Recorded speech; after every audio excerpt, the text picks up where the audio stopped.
Board meeting of July the 9th, 2024. I'm in session. I'd like to welcome everyone tonight. We're going to begin this meeting with a word of prayer. We're going to follow the prayer with the Pledge of Allegiance, and we'd like to ask that everyone who can, please stand with us for both. Most gracious Heavenly Father, we praise you for this time. We can come out and discuss these issues of Effingham County. We just ask that you be with the words and the actions here tonight, Lord, that you would be in this meeting and with us all. Thank you for this great county. We thank you for this great country that we live in. And we thank you for our leaders, our president, and our soldiers, first responders that keep us safe. In Jesus' name, amen. Amen. Amen. I pledge allegiance to the flag of the United States of America and to the republic for which it stands, one nation, under God, indivisible, with liberty and justice for all.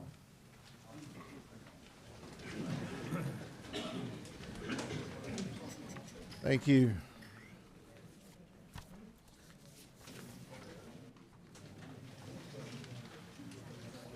Are there any items that need to be added or removed from this agenda? Yes, sir. So item number 8 does need to be postponed to the August 13th meeting as at the request of the applicant. Item number 8 was postponed to August. Yes, sir. And Mr. Chair, just to make a note on item 16 and then item 1 of the preliminary plat, I'll have to recuse myself, so I'll need a permission to do so. 16 and number 1. Yeah. Any additional changes? I think that's, Workshop minutes? We're not there yet. oh. We also need to approve the workshop minutes from the workshop for last month. Okay. So on the agenda, item number 8, Kenneth Souls has been asked to be moved until the August meeting, and then items 16 and items number 1, Mr. Thompson will be recusing himself. We get a motion to approve this agenda with the changes? Motion to approve with all the changes. Motion for approval. Is there a second? Second. Second, Ms. Smith. All those in favor? Yeah. Any opposed? Motion carried by all. Mr. Chair, remember when we recuse, we need a vote, please, to bring them off and back. Yes, sir. Thanks. Minutes from June 11th. Corrections or additions? So do we need two separate, since we've got the workshop and the, It'll be 2 motions. okay. Yeah. I'll make a motion to accept the, is it June 11th? June 11th. June 11th workshop minutes. This is, I think this is the regular meeting right here, isn't it? Or is this, Yes. this is the regular meeting right now? Oh, okay, I apologize. So, I'll make a motion to approve the June 11th regular meeting minutes. all right, I have a motion to approve the regular meeting minutes. Is there a June second? 11th? Yes. Second. Second, Mr. Smith, all those in favor? Any opposed? Motion carried by all. And then also on June 11th, we had a workshop. Any discussion on those minutes? Call for a motion. Motion to approve. Motion for approval, is there a second? I will second. All those in favor? Aye. Aye. Any opposed? Motion carried by all.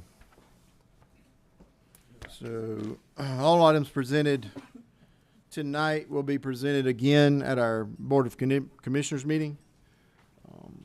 That meeting is on August the 6th. It was also in this room. It's also at 6 o'clock p.m. This board is a recommendation to the county commissioners. The items will move forward, whether if they're approved or denied. They move forward to the commissioners as a recommendation. We'd like to ask that everyone who wishes to speak, whenever the item is called, will give staff will have a chance to bring us the details of the request, and following that, we'll give the applicant an opportunity to come to the podium. After that, we'll open the floor up to anyone else who wishes to speak. The applicant sometimes will take a little longer, but we like to ask that everyone else who wishes to speak try to keep comments to 1 or 2 minutes, if possible. We have a lot to get through here tonight, but we are obviously going to give everyone who wishes to speak an opportunity. So Is there anything further? Anything further? So item number 1 is a public hearing for Max Lowry. Requests a conditional use to allow for a rural business for batting, catching lessons in AR1. This is located at 400 Earl Lane Road. This is the 2nd District. Ms. Chelsea? Yes, sir. So the applicant is requesting a conditional use to allow for batting and catching lessons, again in an AR1 zoning. The accessory structure that you see on the screen there where the red star is, that is where the lessons will take place. It is a total of 600 square feet and was permitted in November of 2023. Staff recommends alternative number 1. All right. Thank you, ma'am. Questions, comments from the board at this time?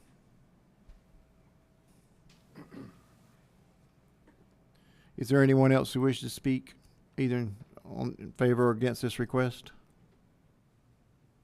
All right. And I'm assuming they are aware of all the rules for a rural business, Yes, sir. sizes and everything, Yes, sir. and they meet the square footage. Yes. What about parking? How many people are gonna be there at a time? Go ahead, Josh. So, per their application, they're not expecting many people, but I will let their representative speak to that. Hey, Josh Moody. So it's going to be one instructor there who will at most be doing 2 lessons at a time. So 2, maybe 3 cars. And there's a rock driveway that's already in place in front of the buildings that they can use for parking. You know, all these are young adults, so they're not driving to the site, they're being brought by their parent. Correct. Understood. And the building is 30 by 60, so it's 1,800 square feet. Okay. So does that meet, we're fine with that square footage? There's no additional variance needed for a maximum square footage? Just so we don't have them have to come back for some other reason?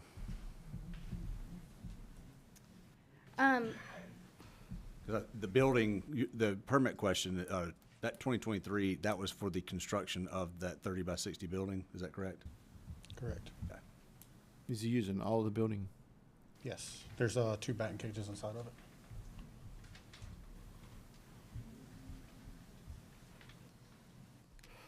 Up till now, it's been used for personal use with the 2 batting cages. And one of the instructors that was kicked out of the warehouses behind Choo Choo, they're wanting to come over there and start using it for instructional use now. All right. Good. I am, I just don't want to be a technicality that the square footage is too Right. much. Any further questions, comments? Do we need a variance or? So no, with this, as one of the conditions, we can allow the square footage, as long as we put it within the conditions. Okay. Is there anyone else who wishes to speak? Call for a motion. Make a motion to approve, allowing for the extra square footage needed. Motion for approval, is there a second? Second. Second, Mr. Higgins, all those in favor? Nah. Any opposed? Motion carried by all. Item 2 is a public hearing for Barry Neese, requests a conditional use to allow for a rural business for a lawnmower repair shop in AR2 located at 47 Otis Secondary Road, this is 2nd District. Ms. Chelsea? Oh, sorry. Yes, sir. So, the applicant is requesting a conditional use for that rural business for the lawnmower repair shop. As you'll see on your staff report, that the rural business ordinance does allow for small repair shops for appliances, machinery, farm equipment, or automobiles. The applicant is proposing to install a fence that would create screening on 2 sides of the business. And with that, staff recommends alternative number 1. All right, thank you, ma'am. Questions at this time? Yes, sir. Now, the reason he was gonna build it, he is renting a shop at the end of Hodgeville and 30. And he's wanting to get something that's gonna belong to him. Yeah. And, he's wanting to make it a nicer building where he can start selling some equipment along with working on own equipment. All right, sir. Name. Where's this time? Yeah, I got it. Anything further? I guess just a question, 'cause right now we're lawnmower repair shop. Mm-hmm. Sales is a different thing than lawnmower repairs. Well, we're gonna do more repairs than anything. But You basically gonna be running the same business you've been running? Yeah, one Yeah. we've been running. Okay. And it's getting to be a pretty big business. Sir, could I get you to state your name? Barry Neese. Thank you, Mr. Berry. And is there a sign-in sheet there? Is there Yeah. something? Can you sign your name also, please? Okay. Any further questions, comments this time? Is there anyone else who wishes to speak either in favor or against this request? Call for a motion. Make a motion to approve with staff. Motion for approval. Is there a second? Second. Second, Mr. Higgins. All those in favor? Aye. Any opposed? Motion carried by all. Thank you, Mr. Neese. Thank you. Yeah, I apologize. I forgot to mention, these meetings are being taped, so all comments, please be made into that microphone. When you come up, we ask you state your name and sign your name as well for the record. Item number 3. Eden Brown requests a conditional use to allow for an agritourism business in AR1 located at 450 Josiah Morgan Road. This is the 3rd district. Ms. Chelsea? Yes, sir. So the applicant requests that conditional use for agritourism. Again, this is for a beekeeping business. The applicant attended a technical review committee meeting in March of 2024 to discuss the conditional use process, agritourism, and access management and buffers. This request does meet the Effingham County Code of Ordinance for agritourism business. Josiah Morgan Road is a county-maintained dirt road. And the applicant will provide parking on the property, and no parking will be along the side of any public roads. And with that, staff recommends alternative number 1. Thank you, ma'am. Questions from the board at this time? Yes, ma'am. I'm Eden Brown with Savannah River Honey. Thank you for having me tonight. Any questions? Well, since you're there, you tell us a little bit about your size of your business and how it works. So we live on 38 acres, and we are going to have a beekeeping equipment sell house, basically. So we can sell beekeeping equipment to local beekeepers or anyone in Savannah, local, and also ship out if we need to. We have some hives on our property that produce honey, and then we'll be approved by the state to sell our honey in stores as well. All right. How much? Samples? I do. Steve Candler has them. Not until after. How much traffic do you anticipate? Not much. Our busiest time of the year is anywhere between March to May. That's for the overwintered nukes when people want to buy bees from us. Other than that, most of our honey sales will be in stores or online. So your customers that come will mostly be to pick up equipment. Correct. It won't be a retail store. Correct. Where will that equipment be? In our Inside, warehouse. outside? In a warehouse? Hmm? How big is the warehouse already on the property? Yes, the warehouse has been on the property since 2019, I believe. If you can, is that 2019, Chelsea? I'm pretty sure it is. Yes, Yes. Okay, and just I guess it's clear that this doesn't give them the ability to expand and build bigger warehouses. No, they would have to come back through the process. Thank you. Any further questions this time? I have a trivial question. How many bees are typically in a hive? That's my husband. 60,000. Wow. And in total, we have about 300 hives in total. Do you get stung a lot? I don't, he does. Any further questions? Is there anyone else who wishes to speak either in favor or against this request? I call from, sir. Motion to approve. We have a motion to approve. Is there a second? I'll second. Second, Mr. Smith. All those in favor? Aye. Any opposed? Motion carried by all. Thank you, Ms. Brown. Thank you. When's the county commissioner meeting again? August 8th. 6th. August the 6th. Item number 4 is a public hearing for David Westbury, requests a conditional use to allow for an agritourism business in AR1 located at 584 Laurel Hill Road. That's the 3rd District. Ms. Chelsea. Yes, sir. So, like the previous applicant, the applicant is requesting a conditional use for agritourism business. This one, however, is for you pick blueberries. The applicant again attended a technical review committee meeting in April of 2024 and discussed the conditional use process, agritourism, access management, and buffers. This request meets the agritourism business zoning ordinance. Again, Laurel Hill Road is a county maintained road, and based on the ordinance, the applicant will be providing on-site parking, and no parking will be allowed on Laurel Hill Road.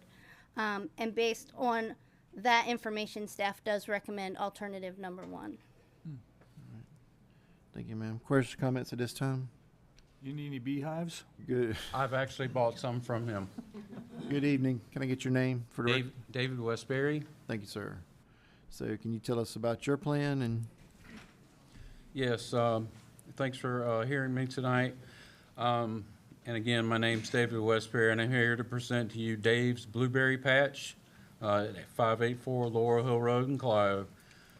Dave's Blueberry Patch wants to provide to the community a family-friendly U-Pick farm experience where individuals, families, and children can come experience picking fresh blueberries. We want to add strawberries and blackberries, and also purchase seasonal. They can purchase seasonal other like figs and fruits and vegetables and farm fresh eggs, and we'll also probably have local honey also.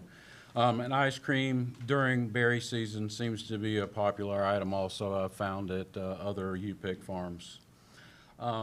We intend to have a parking area, and we're going to build a pavilion type building where there'll be a restroom.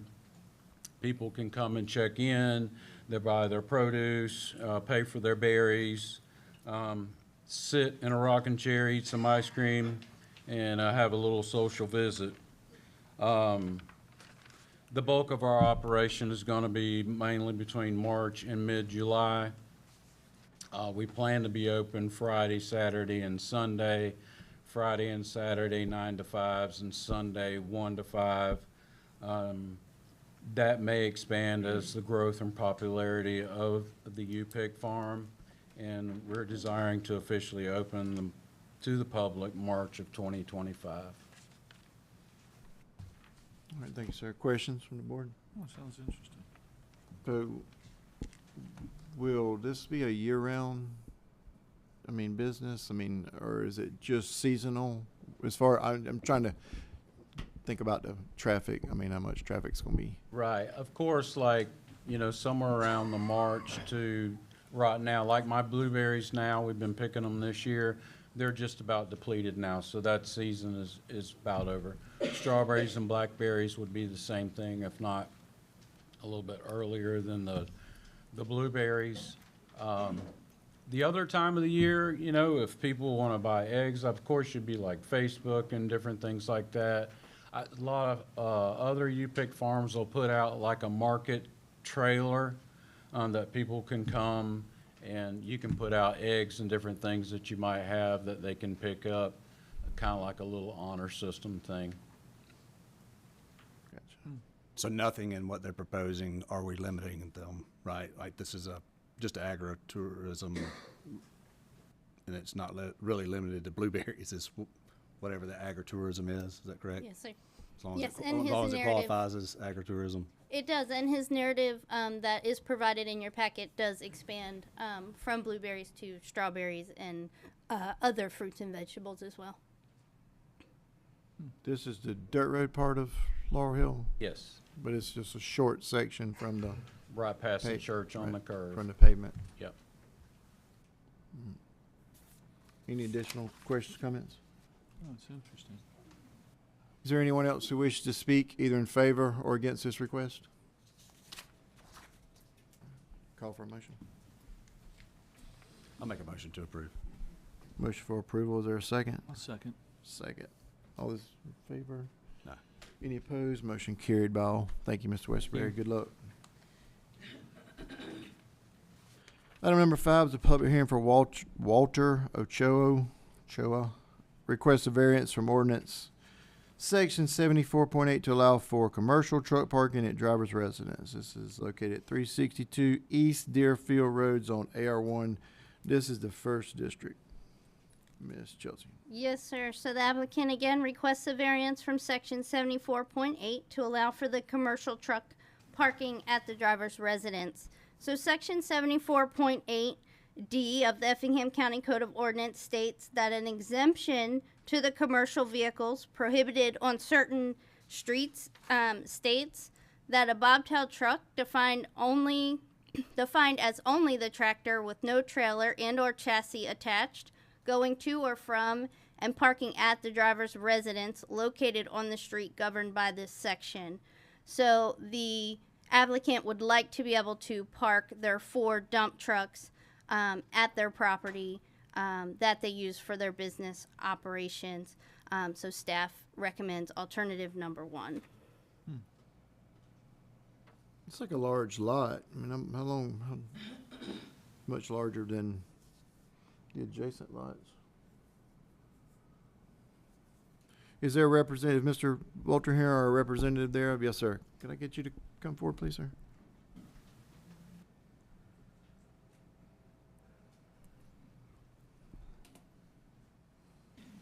Good afternoon, how you doing? Good evening. Could I get you to state your name, please, sir? My name? Yes, sir. Walter Ochoa. Okay, thank you, sir. Yes, my son, he helped me for, I speak English a little bit, not very well, but he sent All right. something, he helped me. Gotcha. Questions for the applicant? How many trucks? 1 or 4? 4 truck, 4? 4 truck. Quattro? Yeah. Every day? Every day, yeah. Every day. And, I mean, did we have complaints? We did? Okay. Gotcha. All right, sir. No, there's no privacy fence or no anything in this, around your home or anything? So you're just driving them home and basically parking them in the backyard? Yeah. All right, sir. Do you service them there? Do you change the oil and the No. diesel? And I have a, before I have shop in the Highway 80, I doing the oil change, everything. I not doing mechanic, just put parking. But before I park in the Highway 80, close to Dean Forest, but 2 months ago, some people take some truck. I try to keep it, in my house for no problem. For had some friends, they park in the truck, and some people take in the night, go work. No permit, no nothing. They take it to work, and they park in the morning. That because I try to take it to my house, not doing the same problem. You know what I mean? All right, sir, thank you. We may have a few questions for you gentlemen in a moment. If you'll take your seat, we'll see if anyone else wishes to speak. Thank you, sir. Is there anyone else who wishes to speak either in favor or against this request? was he saying people were stealing this from his truck? Was that what he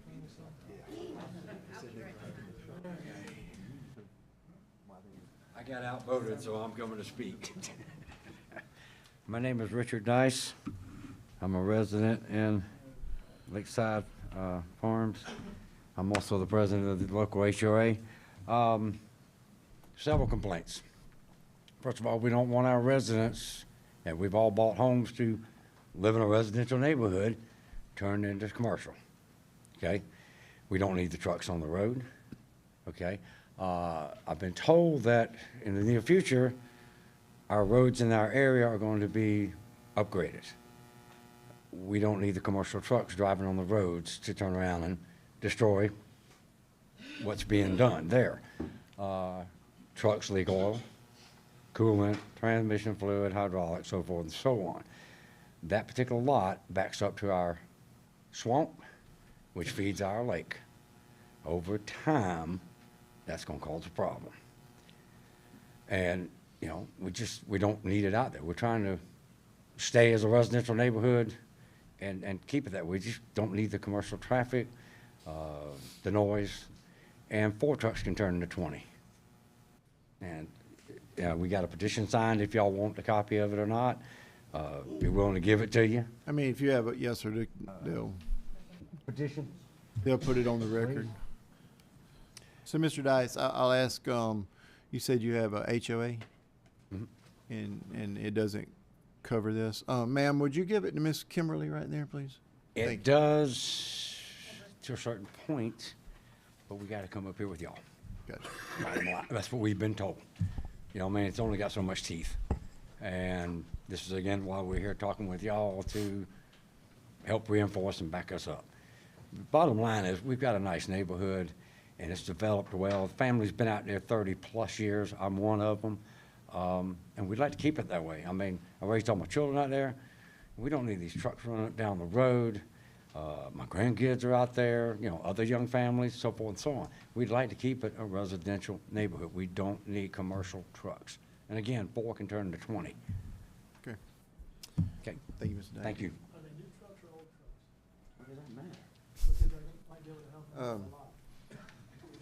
So hey, gentlemen, we'll y'all have to have that conversation outside. So, is there anyone else wish to speak in favor or against?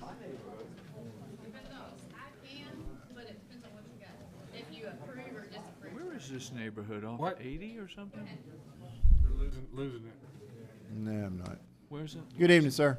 Good evening, James Payne. I live there on Deerfield, 5, 6 houses down, as I signed the board here. The dump trucks. The stagecoach, there's a borrow pit out there, and they go through the neighborhood all the time. Where they loaded and unloaded, they loaded one way, empty going the other way. And this is just one more batch of dump trucks in the neighborhood. And if some people see those dump trucks, well, the other people say, hey, let's use this shortcut. They're using the shortcut already. There's signs out, says limit category T5 or something like that. Them truckers ain't looking at that sign.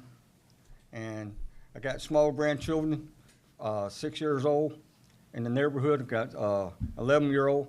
They scared to ride a bicycle. Dump trucks. Whew.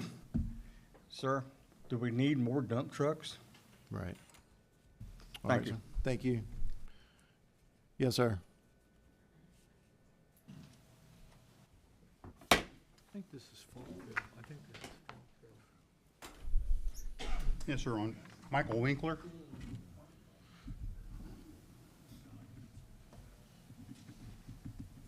Yes, sir. Okay, I live in a lakeside community. The roads in that area, they might be able to upgrade them, you know, what they've been talking, but they're not there yet. They're a long ways from it. The idea of 4 trucks there is, 1 truck I could almost get by with, okay, because we're not seeing that much traffic. Guy shows up in the morning, he leaves at night, or vice versa. But 4, we see it happen all the time. Vehicles going up and down Ogden Ranch Road, coming in from Godley, and, well, Godley turns into Stagecoach. Stagecoach and Godley have rapidly become nothing but chuck holes all along the way because the trucks are just too heavy. They just tear the roads up. And everybody's already mentioned as far as the kids, we have a lot of kids in that area. A lot of kids out on the road, riding bikes, taking walks, daily walk. I don't know how they walk in this heat, but they do it. But the guy has already, you know, bless his heart, he's already put a lot of money into it. He's already improved the land. He's already got the trucks there. I mean, I feel for him. He's put a lot of money into it. He really has. But he really should have asked before. And it's just not a safe situation. And like I said, the roads aren't going to support it. Not yet. Thank you, Mr. Winkler. Anyone else wish to speak either in favor or against?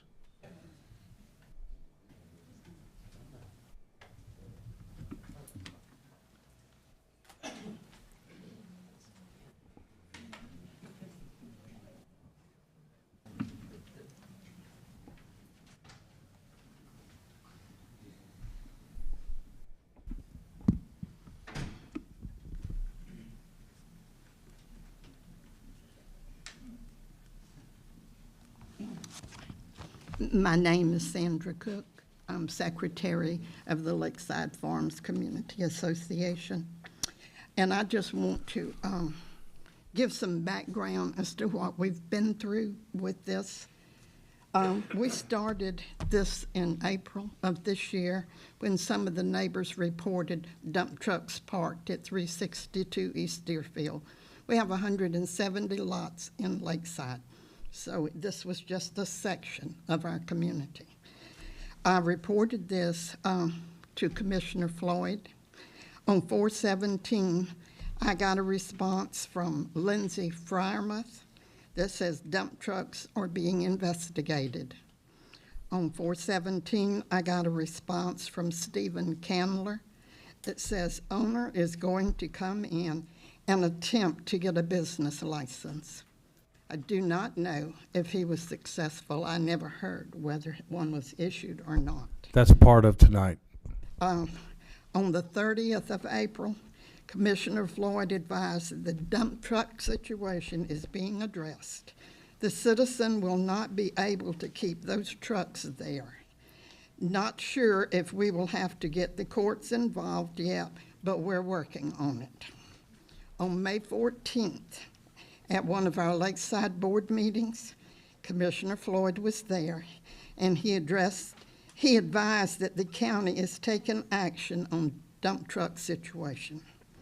On July 1st, I sent a message to Commissioner Floyd regarding the meeting scheduled by the Planning Board on July 9th. I did not get a copy because I do not live near 362 East Deerfield.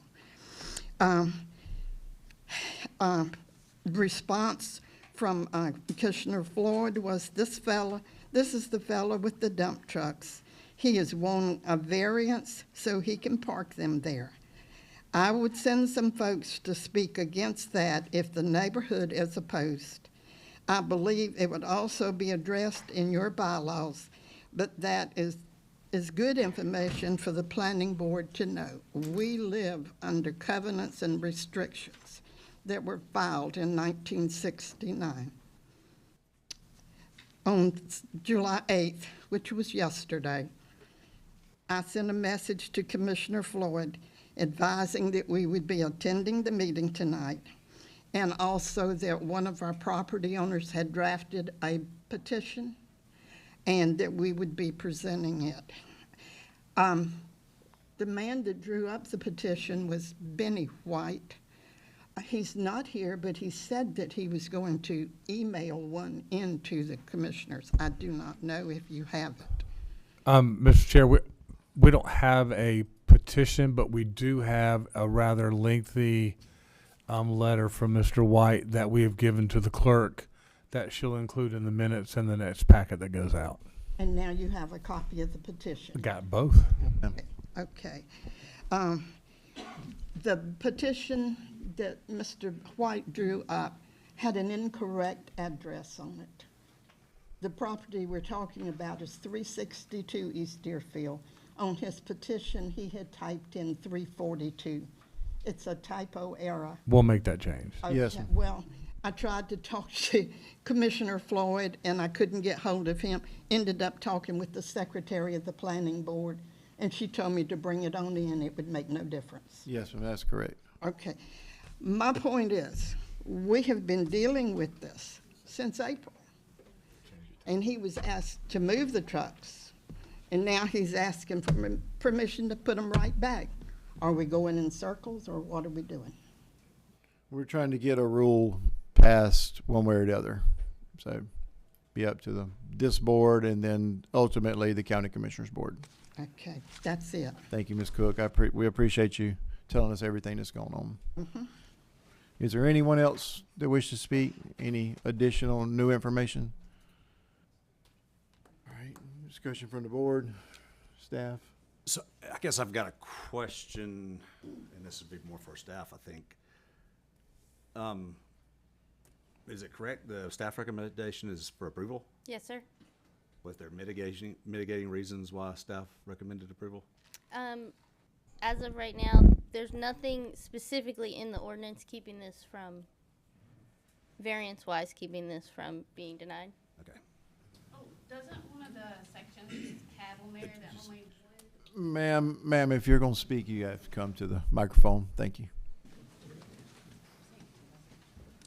Hey, Savannah Hart. Good evening. Y'all see me in a little while too on 16 or 17 and 18. Isn't there in one of the laws that says only one commercial truck, one business vehicle? So that he's asking for a variance to No. be able to. I mean, like, but in the laws, in the In like in the the county ordinance. ordinance, isn't there Right. where there's only allowed one? I can double check for you. Yes, you'll have to. So what are you referencing? I'm over here. If he's doing Right he's doing side. four, Right side here. Yeah. okay. There's only supposed to be one. Based legally, on what? On whatever that ordinance is. What I have- ordinance are you talking about? Yeah. Just I give don't- us a reference to the ordinance so we can look it up. Okay. Because the staff report is based on the ordinance as well. I don't have that one written down. So the request for a variance is based on an ordinance. So the variance is something outside of the ordinance that can be granted under certain conditions. So if the ordinance does say one, a variance can be more than one, it could be less than one, it could be half, it could be whatever. So the ordinance you're referencing is for the residential business. That is not what he has applied for. But if he's doing trucks, wouldn't he have to do the business? No, he is actually asking for a variance for 74.8, which is our truck route, and being able to take not just the bobtail to his residence, and being able to take his entire truck home. Okay, and wouldn't, this is on another one that y'all are doing. It's a different zone, but wouldn't it have the same thing where it says that the truck and trailer parking must be no less than 12 acres? What zoning is that? Can you tell me? That would be section, That's the next one. yeah, Let's the next keep one. Keep to that one then. Yeah, Yeah, I mean, we're gonna have to stay on 5. Yeah, but that and- kinda and goes along It with the it whole also references parking. section 7.4.8, which is the ordinance that we're discussing. So it all combines. If you really think about it, you can't. Never mind. Thank you, Y'all decide. thank you, Ms. Hart. Okay. So, go ahead, Ryan. Any other discussion? You didn't have any other additional discussion? No, I was just curious, like, Okay. trying to just understand. All right. Anything else? Call for a motion. I'll make a motion to deny the request. A motion for denial. Is there a second? I'll second. Second, Mr. Smith. All those in favor? Aye. Any opposed? Motion carried by all. So, if you were here, the county commissioners meeting is on August the 6th, in this room, same time. This is a recommendation to the commissioners, but this will be heard again, that night. Like I said earlier, items that are approved as well as denied move forward. Item 6 is a public hearing for Eric and Hannah Wright, requested variance from ordinance sections 74.8 to allow for commercial truck parking at driver's residence located at 125 Clyde Road, Zone AR1. It's the 4th District. Ms. Chelsea. Yes, sir. So, like the previous item, the applicant is requesting a variance from section 74.8 to allow for commercial truck parking at the driver's residence. This variance will allow the applicant to park his bobtail truck and 2 trailers at his home. And again, I have put that ordinance on your staff report. Staff is recommending alternative number 1. All right. Thank you, ma'am. Discussion for the board this time. Is there a representative here for Mr. Eric or Ms. Hannah? No. Interesting. Do we have, Gary, we have people in the other room? Nobody's in the overflow room? They're hearing your audio. They're hearing, okay. So, discussion. So, I mean. This was also a code enforcement violation. Okay. So obviously the last one was definitely in a subdivision. I mean, what are we looking at here? This is Clyde Road. I mean, these are larger lots, not necessarily bound by, covenants. Am I correct in Right, yes, sir. stating that?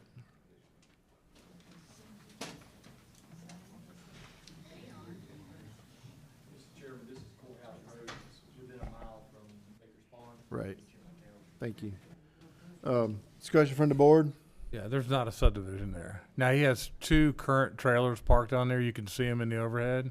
One's a flatbed and one's a container.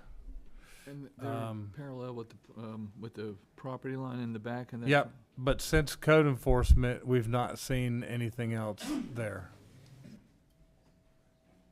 What do you mean, anything else? Any other Any activity? additional? Yeah, any additional, any activity. But the trailers and the truck are still there? The trailers are still there. I've not seen the truck there. So this is not necessarily a complaint like we had before, but item issue that code enforcement picked up on? Yes. So nobody can claim code enforcement? Well, they did complain, but it was more of a, it was a neighbor, but ish. Is there anyone else who wishes to speak in favor or against this request? Is there a fence around that? Is there a fence that separates that? There is a fence. There is? Yeah. How large is the lot, 125? Good evening, sir. Good evening. My name is Reginald C. Ron. I own property adjacent in front of and to the side of it. This is AR1. We have two residential houses right by him that's strictly family. And here we got a tractor trailer sitting there, broad open daylight, and a flatbed right now. And then occasionally the truck's parked there. And it's just unsightly in a residential area. I understand it's AR1, but it's not commercial AR1.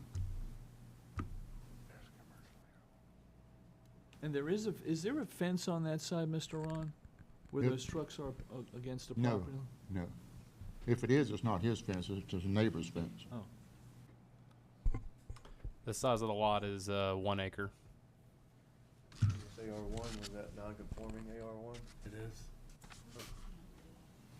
I mean, staff's recommending a privacy fence to screen this. I mean, is that a fair compromise or is that not? Well, you're gonna have to have a fence that's gonna be 10 foot tall with a tractor trailer sitting there. Right. All right, sir. Do you have anything further, Mr. Ron? I just don't think we ought to be spot zoning like that. Okay, sir. Thank you. Thank you. Is there anyone else who wishes to speak either in favor or against this request? All right, discussion from the board. I have the same feelings about the last one. Yeah, Yeah. it's still a residential area. And we just And it's- denied one of them. Yeah, agreed. If it was a bigger lot, maybe, I mean, it's own AR1, but it's 1 acre. I just don't see the Yeah, I don't, justification for the variance. I'll make a motion to deny. Motion for denial. Is there a second? Second. Second, Mr. Higgins. All those in favor? Aye. Any opposed? Motion carried by all. Item number 7 is a public hearing for Steve Murray, requested variance from ordinance section 5.1.4 to allow for a reduction in required building setbacks located at 321 Horseshoe Road, zone AR1. It's the first district. Ms. Chelsea. Yes, sir. So the applicant requests the variance to allow that reduction in the required building setbacks. The required setbacks for an AR1 zone parcel are as follows. The front setback is 50 feet. The rear property line setback is 50 feet. And then the side is 25. And then with adding a second dwelling, the setback from the primary dwelling is 50 feet. Due to the location of the septic tank, this second home will only be 8 feet from the back property line, which is the reason for the variance request. So staff is recommending alternative number 1.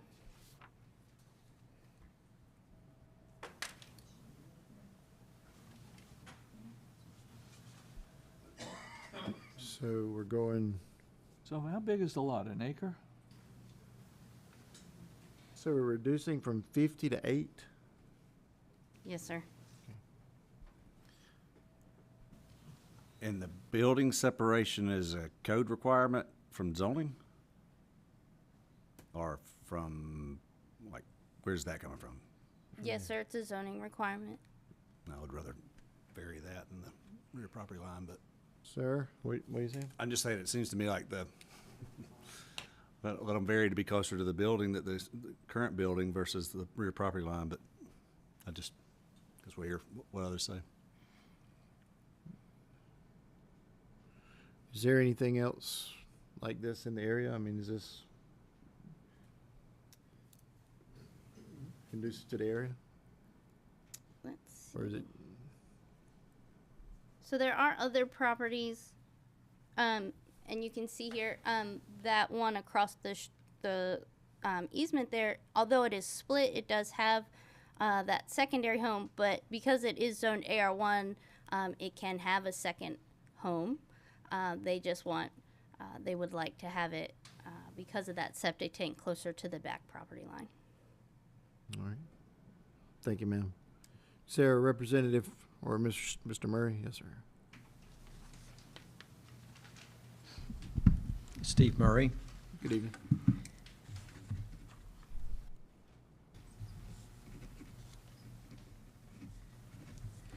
At one time, there was a mobile home there, and I guess that was back before the setbacks were enlarged or whatever. And once we purchased the property, they had sold that mobile home and had moved it off of there. Well, our problem was the back property line and the septic tank were real close together. And then I guess the amount of footage for the setbacks changed during that time. So we're just looking to see if we can get a variance to put another mobile home back there. We have the septic tank, we have the water. It's just a matter of seeing if we can make that work. Just basically we're in the same place? Yeah. Pretty much. Is it a single wide or a double wide? Single wide. Single.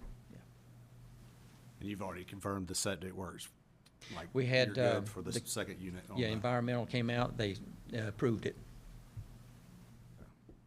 And y'all have some sort of a sketch that shows how it's gonna go? I just was looking in our package and I didn't see any sort of sketch of where it's I gonna think go on I the property. submitted one with the application. Yeah. We don't have it. Any additional questions this time? Not right now. Thank you, Mr. Murray. Okay. Is there anyone else who wishes to speak either in favor or against this request? If there's no additional discussion, I'll call for a motion.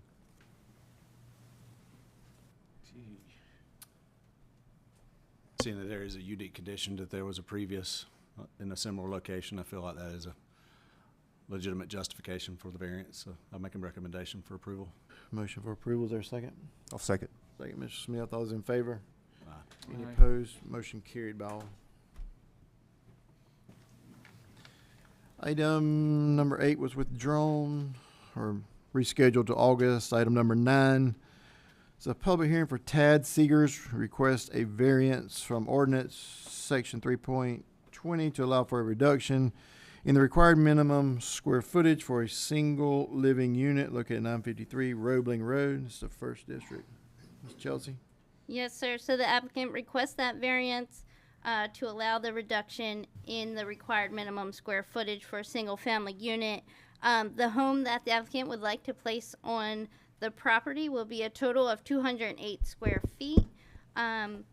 Staff is recommending alternative number 1. Good afternoon, everyone. My name is Tad Seegers. Thank you for the opportunity. Good evening.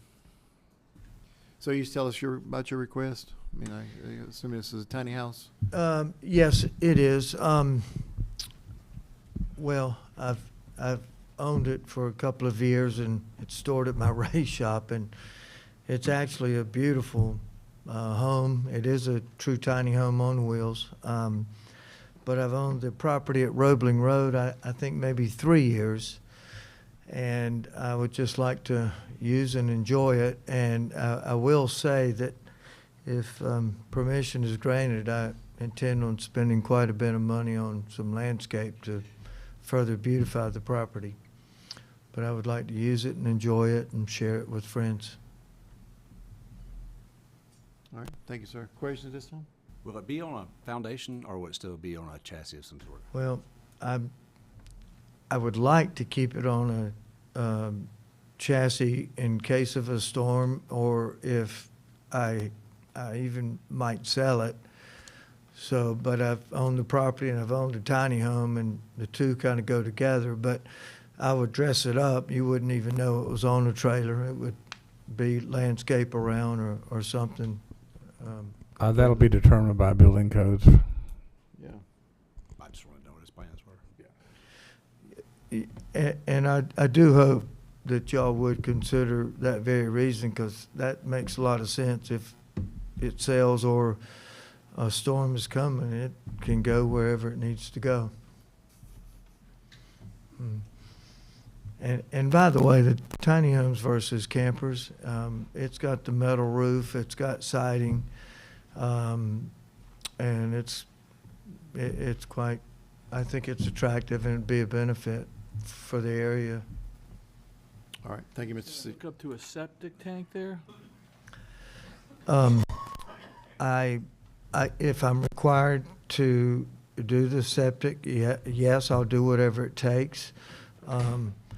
I do plan on using it as a vacation home, and it is just like a camper. It's got all the tanks, and I'd be happy to sign whatever it takes to make sure that it's dumped at a proper site. But I think what we're doing here is, this is a variance for a permanent home, correct? I mean, that we're reducing the square footage. Right, so the square footage that is needed right now is 525 square feet. This home is 208. That's the variance. So this will be treated as a permanent home. This will be a home. Home. Not a mobile Not a home. take where you want to go home. Not a RV camper type. Temporary. Yes, okay. The other thing was just the expense of a septic, but I'd just like to use the property, and if I need to make some changes, I'll do whatever it takes. All right, thank you, sir. Yes, sir. Thank you. Is there anyone else who wishes to speak, either in favor or against?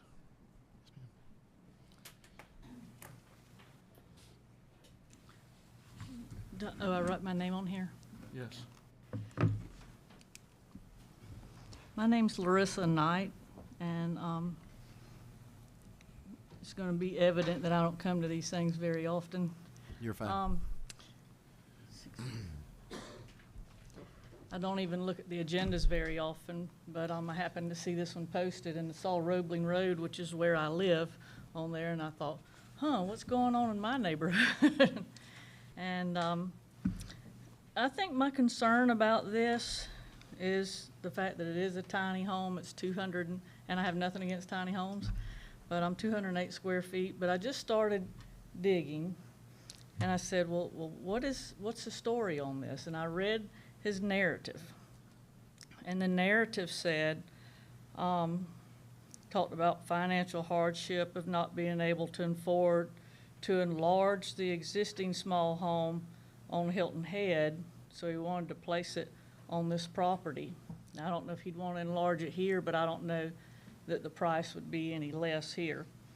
The county asked, and he talked about how he'd cooperated with the county on some things, and he mentioned that at some point he might like to put a restaurant with a rooftop bar out there. And I don't know, and of course he'd get everybody's approval on that first, and I don't know how familiar you are with the area. This is Roebling Road, connects to Deerfield, so it's over in that area next to the racetrack, where he's talking about putting the tiny home would back up to the racetrack. It's difficult for me to imagine that anybody wants to have their backyard on the curbing of the racetrack, but to each his own. So that seems sort of peculiar to me. So then I pulled up the property record information, and I noticed, I saw who, Tad Seegers was on here, and then and it was Thaddeus Seegers, and he lives at 65 Shelter Cove Lane, and so I looked at that. Then I pulled up the property record information, and that's not who was listed as the owner on the property. I saw where the property was last purchased. I think I have that on, well, I'll give you estimates so it won't tie up time. But the property was purchased in December of '22, and then it was, the deed was transferred to One Singleton LLC for $0. And the agent for One Singleton LLC is Michael Mogul, a lawyer, and he might be a fine individual, I don't know. But there was just so many discrepancies in what I was seeing that was going along with this property. I thought maybe a little more digging needed to go on here. And if you haven't been in our neighborhood, that lake, that piece of property, if you come down Ziegler, where it ends at, dead ends at Roeblen, it's right there. It's right there across the road from you. And the pond that's there takes up a substantial amount of that side of the property. So after looking at all that, I said, just something about this has a smell to me. I can't put my finger on it, but you guys do this every day, and you're smarter than me, but just look, it's amazing what you can find out on Google. Yes, ma'am. So if you would kind of follow up on it some. I'm not sure that a tiny home would be an asset to the community. I'm not, if you know our neighborhood, we're not a golf course community. It's been there since, I've been there since 1987, living there in a house. And it's not Silverwood. It's mostly retirees. It's not really transient. The houses aren't fancy. Most people keep their yards up, and it's peaceful. So not sure who would, you know, I guess some people say if you build it, they'll come. But All right, well, we thank you. yes, thank you for listening. Is there anyone else who wishes to speak in favor or against? Discussion from the board. Chelsea, are we familiar with where he wants to place it? I mean, it's not going to be right out on the street. Is it going to be close to where the dot is? I actually will let Mr. Tag come up and speak to that. All right, sir. Thank you. I do respect everyone has an opinion, but I've been in real estate and development for 35, 40 years, and I do think there's RVs and campers and other commercial things, but I have full intentions of bringing up values and operating under all rules and guidelines. I do have intentions of putting it in the back left corner. I'm not even sure it would be seen from the road. It might be if you're looking for it. That's my only concern. I mean, it does, sometimes when you're going through an area or a neighborhood and you're riding by houses and all of a sudden there's a tiny home and it's really close to the road, it does look out of place. But if it's tucked in the back, I see it's wooded, you have a lake. For me personally, it's back there close to the racetrack. I mean, I think it's a good place for it personally. Thank you, sir, but I think majority of the market, if you've got aesthetic appeal, there are a lot of people just about curb appeal, and so I think it's equal, if not more attractive than mobile homes, but to each his own, and I appreciate the opportunity to use my property. Thank you, sir. Can I ask a follow-up while he's here? Sure. I am curious, actually, when I was reading the report, I appreciate the previous speaker bringing it up. The narrative was somewhat confusing to me. I was curious about this discussion about a restaurant with rooftop bar. Like, how does that relate at all to what we're talking about? Future dream. I initially had applied for Savannah glamping tree houses and RV park, and it was turned down, and they asked me to make a change on some zoning on one of the parcels. I did. I cooperated. So anyway, I do enjoy the racetrack. I race there quite a bit, and I don't know what the future holds for the parcel, but I would like to use it and enjoy it and make it pretty and nice and share it. And I see it as nothing but a benefit, quite honestly. So obviously, those are hopes and dreams. I mean, tonight we're. That's right. Yeah, and exactly. And so if and when someone would request that, either it would be approved or not.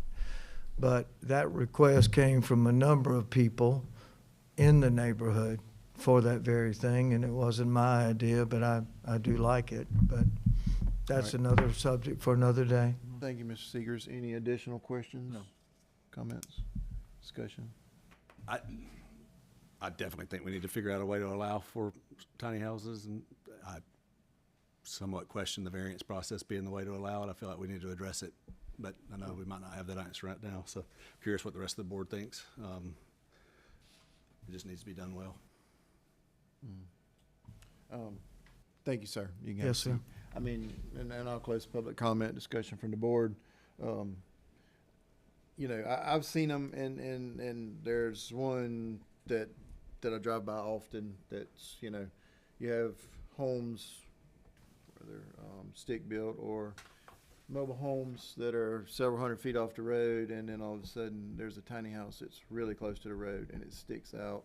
I mean, as long as it's built and placed in a way as all the rest of the houses, I mean, does it stand out? I mean, I don't have a problem with them, and I think personally think this is a great lot for it. I mean, backed up to the racetrack. I mean, it's wooded. I mean, I don't have a problem with it. I'm familiar with the site, so. Yeah, the reason I ask about it being affixed on permanent and the septic, I mean, to me, those are must-haves. Yeah, I mean, it's a permanent house. It's just smaller. I just wanted to make sure that. Yeah, correct. When I heard that, and then there's a reason why I asked about the further description in his narrative. Right. Because I want to make sure that it was clear of what we're. All right. So is the motion going to include something that requires it to be hooked to septic? It's just a variance. Yeah, So it's just The condition does require that it conforms to all building codes. Yeah. Yeah. Okay. Call for a motion. I'll make a motion to approve with staff recommendations. Motion for approval. Is there a second? Second. Second, Mr. Higgins. All those in favor? Any opposed? Motion carried by all. Item number 10 is a public hearing for Mallory Boyd as agent for Mungo Homes of Georgia LLC. Request a variance from ordinance section 5.8.6 to allow for a reduction in required lot widths in R6 located on Highway 119 South. Zone R6 is the 3rd district. Ms. Chelsea. Yes, sir. So the R6 ordinance within the Effingham County Code specifically states that the lot width shall be a minimum of 60 feet.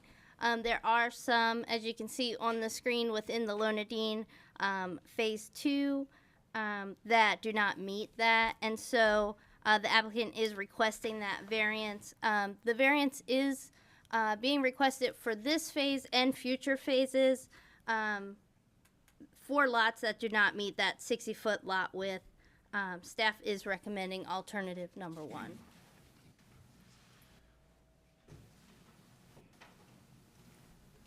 Can I ask a question of staff? Yes, sir. before he gets going?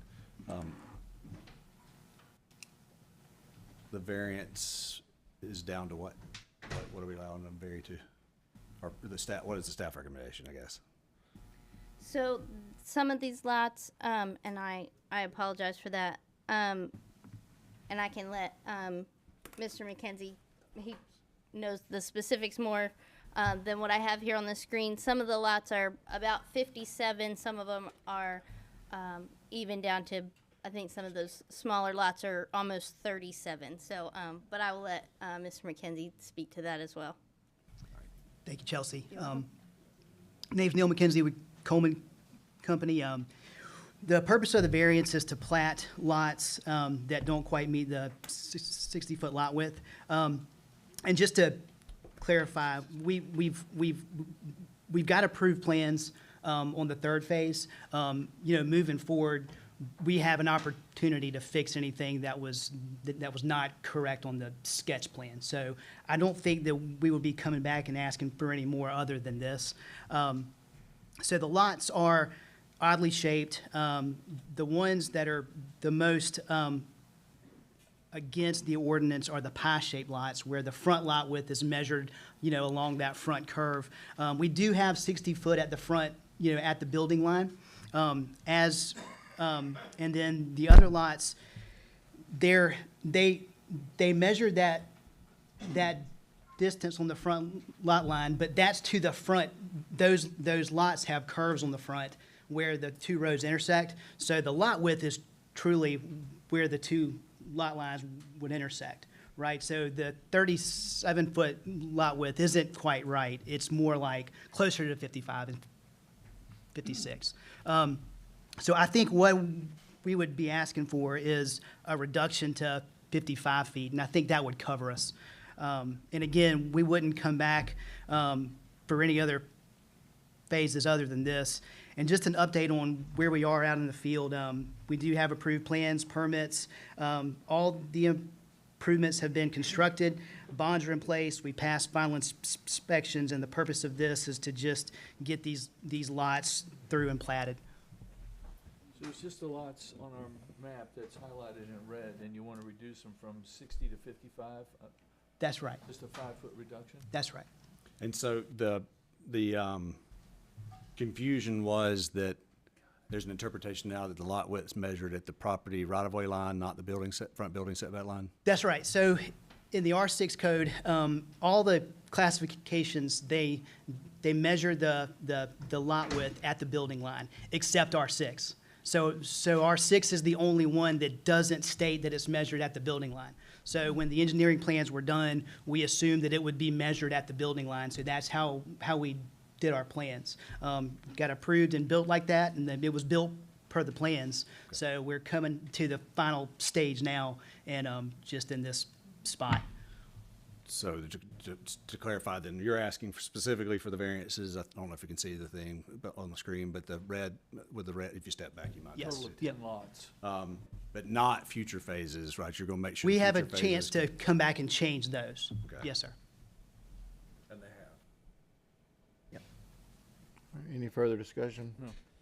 Is there anyone else who wishes to speak, either in favor or against this request? Call for a motion. Make a motion to approve with staff recommendation. Motion for approval. Is there a second? I'll second. Second, Mr. Smith. All those in favor? Aye. Any opposed? Motion carried by all. Item number 11 is public hearing for Casey Ridgeway as agent for Herbert Niece. Request to rezone 0.69 out of 21.47 acres from AR1 to AR2 to allow for a subdivision to combine a lot located at 2740 Sand Hill Road. It's the first district. Ms. Chelsea. Yes, sir. So the applicant is requesting to rezone the 0.69 acres to AR2 to combine with the 1 acre lot that has the frontage along Sand Hill Road. To be able to combine with that 1 acre lot, the zoning must be the same. So staff is recommending alternative number 1. Here is a picture to kind of explain that maybe a little better. The 0.69 will come out of the AR1, which is the light green, and to do that, it does need to be the same zoning. So again, staff recommends approval. Thank you, ma'am. Questions? Is there anyone who wishes to speak either in favor or against this request? I'll call for a motion. I'll make a motion to approve with staff recommendations. Motion for approval. Is there a second? I'll second. Second, Mr. Smith. All those in favor? Aye. Any opposed? Motion carried by all. Item number 12 is a public hearing for Terry Williamson. Request to rezone ±4 out of 10 acres from AR1 to AR2 to allow for subdivision to create a new home site located at 440 Wiley Road. This is the 4th district. Ms. Chelsea. Yes, sir. So again, the applicant is requesting to rezone the 4 acres to AR2 to create that new home site. Due to that acreage falling below the 5 acre threshold needed for AR1, the zoning does need to be changed to AR2. A 60-foot access easement will be provided for the 6 acres not fronting Wally Road. As you can see here on the plat, staff is recommending alternative number 1. Thank you, ma'am. Questions, comments? Is there anyone else who wishes to speak either in favor or against this request? So I guess I do have a question. So this going to AR2, so technically with 4 acres in the future, it would be capable to be requested to be 4 lots? With 1 acre lots? So, I mean, I'm just saying, do we need to clarify that or put any sort of clearly understand what we're So one-time division, or I mean, what are you saying? Maybe it's not a concern. I just wanted to make sure, because another option would have been 2 5-acre lots that wouldn't have to be zoned, but Yeah. That's what we suggested as well. Any further discussion? So you want to stipulate no further, I mean, I just subdivision? wanted to bring it. If nobody has a concern with it, that's fine. It's just that, to me, it seemed that there was an option to not need the zoning if you just subdivided it to 2 5-acre lots. So I wanted to be clear that that wasn't the expectation, because that might change my opinion. Obviously, she did. She would have to come ask, correct? No? It'd be zoned for it On the 6 or on the 4? on the 4, because it'll be AR2. Yeah. Be as simple. Mm-hmm. It would be a symbol. Is that in staff's recommendation?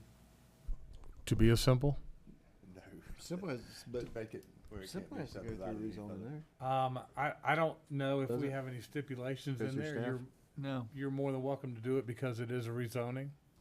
But we have nothing in the ordinance that says that, that's something that we normally do. But that's up to y'all. No, that stipulation isn't in there, Brad.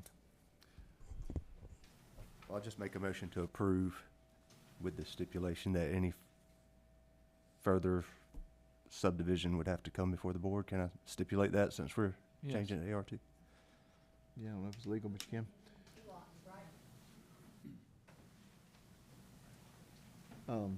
Just hold that motion real quick. Cancel that. No, don't cancel it. I'm Just hold Betty it. Robinson. Belay I'm just that. wondering, because the way I'm reading it, it's going to make it into 2 lots, right? That's correct. Okay. Be a 4 and a 6, correct? right, yes, it'll be a 4-acre Yes. lot and a Okay, 6-acre lot. no problem. So basically, Mr. Smith's motion was that if the 4 is divided any further, it would have to basically come back through the same process. Okay, great. Thanks. All right. So we have a motion on the floor. Everyone understand? Any discussion? Call for a second. I'll second. Second, all those in favor? Aye. All in favor? Any opposed? Motion carried by all. Is there another page? Keep going. Item 13. Public hearing from Michael Morgan, request to rezone 5.25 acres from R1 to R1 to allow for the creation of a new home site located at 2887 Rankin Stillwell Road. It's the 5th district. Ms. Chelsea. Yes, sir. So as you can see, the parcel right now is currently zoned R1. The applicant would like to rezone to AR1. This parcel currently meets what the ordinance requires for an AR1 parcel, being that it meets the threshold of being 5 acres. They would like to create a new home site. Per the application, this new home site will be for a family member, so staff is recommending alternative number 1.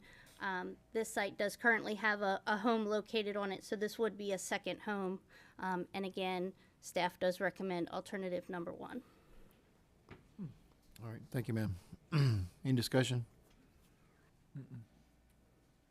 Is there anyone else who wishes to speak?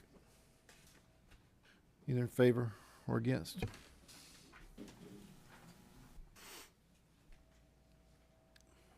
Nothing? All right, The applicant isn't here. there's no discussion. I'll call for a motion. Make a motion for approval with all staff recommendations. A motion to approve. Is there a second? I'll second. Second, Mr. Thompson. All those in favor? Aye. Any opposed? Motion carried by all. Item 14 is a public hearing for William Martin as agent for Ron Womack, request to rezone 10.9 acres from AR2 and R1 to AR1 to combine lots for the development of a school located on Blue Jay Road. This is second district. Ms. Chelsea. Yes, sir. So the applicant is requesting to rezone 10.90 acres to AR1. Currently the 10-acre tract is zoned R1, and the .90 acre tract is zoned AR2. To combine the total acreage for the development of the elementary school, all of the parcels need to have the same zoning, which would be AR1. The rezoning is consistent with the future land use map, as these parcels are projected to be public institutional, as you can see here on the future land use map. Staff recommends alternative number 1. All right, thank you, ma'am. Any discussion at this time? So we're just approving the zoning, not the site plan that was Right. submitted, right? Just the zoning. And this is gonna be a Board of Education project, this public school? Yes, sir. So this is gonna be added to the already, this is gonna be added to the property that's already there, correct? Yes, sir. So it is Board of Education property. So for them to be able to combine the lots for the development of the school, the zoning needs to be the same so that they can combine for the plat. Any additional discussion at this time? Is there anyone who wishes to speak in favor of this or against? All right. If no discussion from the board, I'll call for a motion. I'll make a motion to approve. Motion for approval, is there a second? I'll second. Second, Mr. Thompson, all those in favor? Aye. Any opposed? Motion carried by all. Item number 15 is a public hearing for Adrian Weber as agent for Ralph E. Graham. Request to rezone 2 acres from R4 and B3 to B3 to allow for removal of a condition and new business services located at 3554 Highway 21 North. This is the third district. Ms. Chelsea? Yes, sir. So the applicant is requesting to rezone the 1.01 acres that is currently zoned R4. And let me put that map on. That orange color that you see there is the R4 to B3, and to have the conditions placed on the current B3 parcel removed. On October 22nd, 2002, the Board of Commissioners approved the rezoning for parcel 315-9 from AR2 to B3 with the condition that it was a dog training facility only. The applicant would like to use the commercial property for a high-end automotive restoration company. And with that, staff is recommending alternative number 1. The future land use map you can see here does show that the properties are within a development node, and the red is commercial, so it makes sense for these to also go commercial as well. So the R4 was for their RVs, and that's being removed? Right, so see the 315-8A is what they would like to make B3 to be able to add it to the 3554 to be able to use for their high-end automotive restoration company. The current B3 there, the 3554, has that condition on it right now that it can only be used as a dog training facility. They would like to remove that condition as well. Okay, thank you. So 315-8 is not involved at all? No, it is not. Oh, that's the bigger piece, okay. Yes, ma'am. Hi, I'm Adrian Weber. I'm representing the current owner and the future owner, Commando Customs, which is a high-end restoration business, and they are looking to come move to Effingham, move their business to Effingham, and they are buying all 3 parcels. However, their current desire is to just use these 2 parcels to operate their business. All right. Any discussion this time? So 315-8 is zoned, what? R4. R4, yeah. And they are purchasing that as well? Correct. So Yes, if so- they did want to enlarge, I mean, that would be another discussion. That would. If they want to enlarge past the 2 small parcels. Right, they would have to come back through the process. Yes, sir. Yeah, there's currently not plans for the larger parcel. So with the function of the business, they're restoring cars, is that right? Yeah, they do customs, classic, a lot of different types of restorations, different customs, but for high-end vehicles. They don't have a lot of traffic. I know that might be a question that will be up next. They only have 4 full-time employees, and they will be appointment only, and they may, you know, obviously, the employees coming to work, they may test drive a car, you know, every once in a while, but it takes months for these vehicles to be finished. So they plan on having, you know, security, and right now there is a warehouse-style building on the currently zoned B3 property, and then there's like a fenced-in yard on the one that we're looking to rezone from R4 to B3, and they would be doing something similar, but making the building look, you know, very nice and high-end, and eventually growing into the property and putting up a security fence. And But the cars, as they're being worked on, will be internal? Correct. Like, there won't be cars and pieces? Correct. Fronting 21? Yeah, And it's all if internal. if the zoning is approved, they will have to come back for site plan approval as well. They're currently in business in Chatham County. Correct. What's the name of the business? Commando Customs, Commando Customs? yeah, on Dean Forest. And this is probably a question for staff versus her, but I'm going to ask it. Is there any background as to why the condition was placed in the first? That's very specific, and it makes me think there was some discussion on, let's make it specific. So it was actually placed on the rezoning of the property, but it does not say specifically why they placed that condition, just that that condition was put on the rezoning.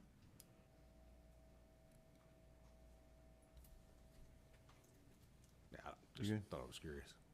It is kind of odd. I thought so myself. I think it was just that far north, and being it was a B3, I mean, it was, I mean, that's kind of why I'm bringing it back I up. mean, it was Like, a do we lot- it- Need to it- explore the other B3s that are potential, because Yeah, I right now, mean, this is it- the plan. it Is there opens- something else we're not? it opens the door for a lot. I mean, that's our biggest, Yeah, and if you look at the future use map, this whole area is deemed for commercial use. So, but we have multiple commercial zonings, so. Yeah, B3 is the most intense, so understood. without putting a limitation on it, we've got to assume you could propose any use in B3 2 months from now. Thank you, Ms. Weber. Is there anyone else who wishes to speak either in favor or against this request? Discussion from the board. So yes, I mean, that is a valid concern, I mean, up there, I mean, especially being B3. So their operation wouldn't fit in B1 or B2? No. It would not. Auto body mechanic. Is B3. That is interesting. Yeah, I mean, if they're okay with it, I would prefer to put some sort of, I hate being so specific as to one use, but there potentially could be some uses in B3 that we wouldn't be comfortable with. I think that's fair. I mean, it's a 4-lane highway. It is deemed for commercial, but it's north. Yeah, and I think there's a reason why they did it in the first place. It so. is. So, make us a motion. Okay. Sure, I'll make a motion to recommend approval of the rezoning to B3 with the limitation of only for the, I'm gonna butcher this, the auto restoration use. All right, we have a motion. Any discussion? No, that's a good stipulation. Call for a second. I'll second. Second, all's in favor? Any opposed? Motion carried by all.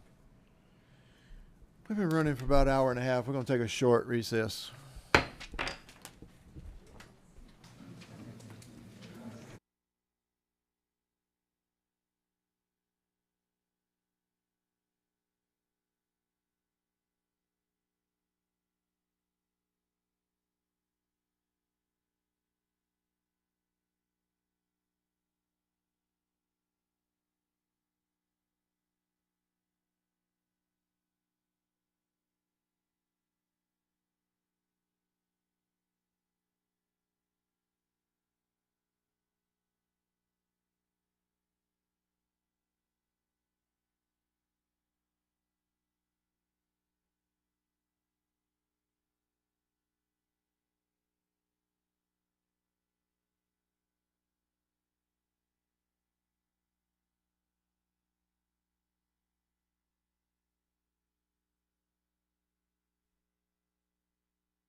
Hey, Alex, long time no see.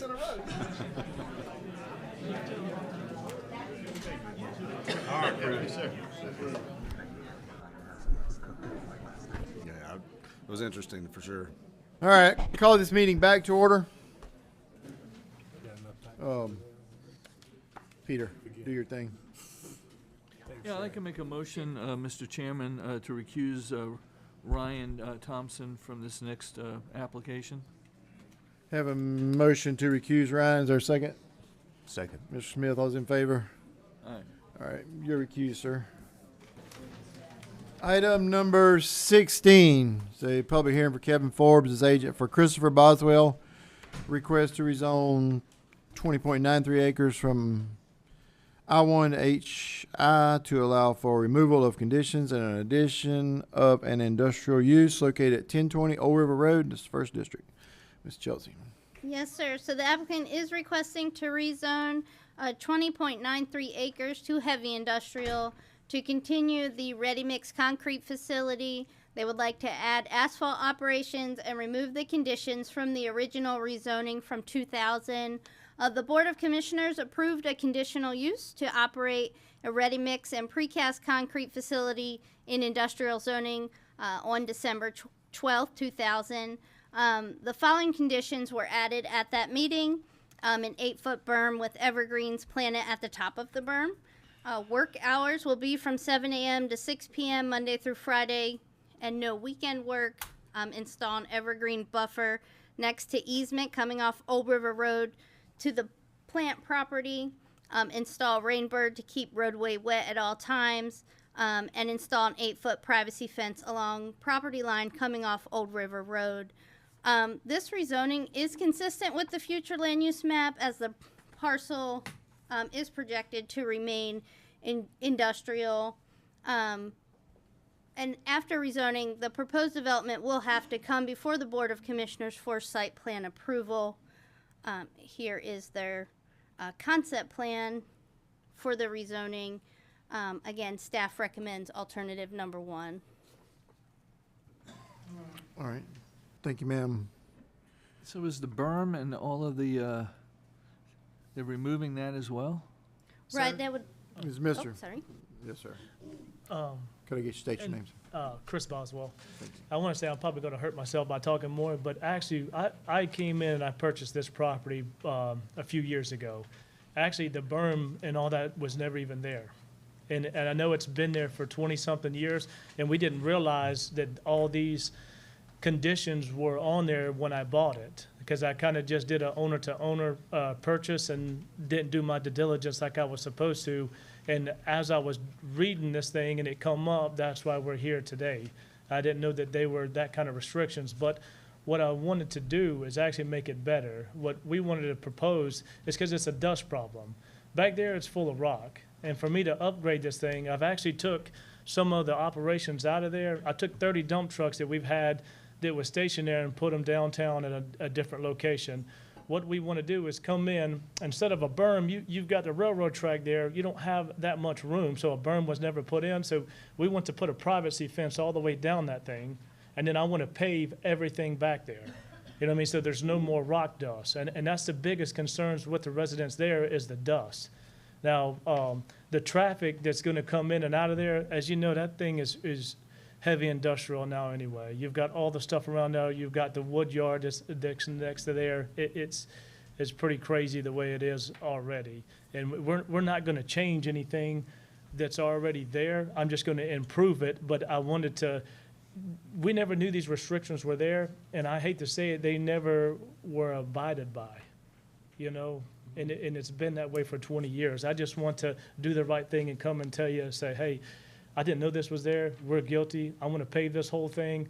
I'm going to put a ton of money in there to make sure the residents are good. And I've talked to a couple here, there, given my personal phone number and said, if there's any concerns they have, they've got it, and I will make it right with them. You know, I just want to be able to be a competitor to these huge companies that come in here and dominate the thing. And we can be, but I've got to have your help to do that, you know, and basically that's what I'm here right now for. That's a good presentation, Mr. Boswell. So you're aware, so I guess the 8-foot berm, which, I mean, I guess you're asking, saying you can't do, you have to do a fence. Yeah, so what would be better there is to put a huge, like, privacy fence in there. The way that they had, it was never there, and I don't know what that reason was, but Steve, have you seen it? To put a berm in there would take up the right of way. I mean, it would be crazy, you know? So I'm assuming that's why maybe it wasn't done before, but what? So I'm just kind of going down the list to make sure we're on the same page. Yep. So the 8-foot berm can't do, but you're willing to do a privacy fence? Yes. Okay. Sir? As high as you want it. Yeah. So, but I think that we would just recommend is that what is on the paper there, Pitch? 8 foot. Can we? Is it 8 foot? I mean, I would not. Can we do 10? I mean, I would do 10 to make it better with the screening on there and all that, so that the residents wouldn't have to see, and it would catch if there were any dust particles or anything that would help catch it as well. I think that's fair. The work hours, have you seen that? Yeah. So the work hours, guys, you know, we understand that, but it's never been. We've never known that was a problem with the work hours, and we are totally guilty. We work now on weekends or whatever, and I apologize. You know, we never knew that was an issue. And of course, the people that I bought it from didn't tell me. Right. Yeah. Mr. Chairman, this is not a code enforcement issue, so I just wanted you to know that, okay? What's that mean? That means code was not called to come out to the site to talk about the site. Gotcha. All right, is there any further discussion at this time?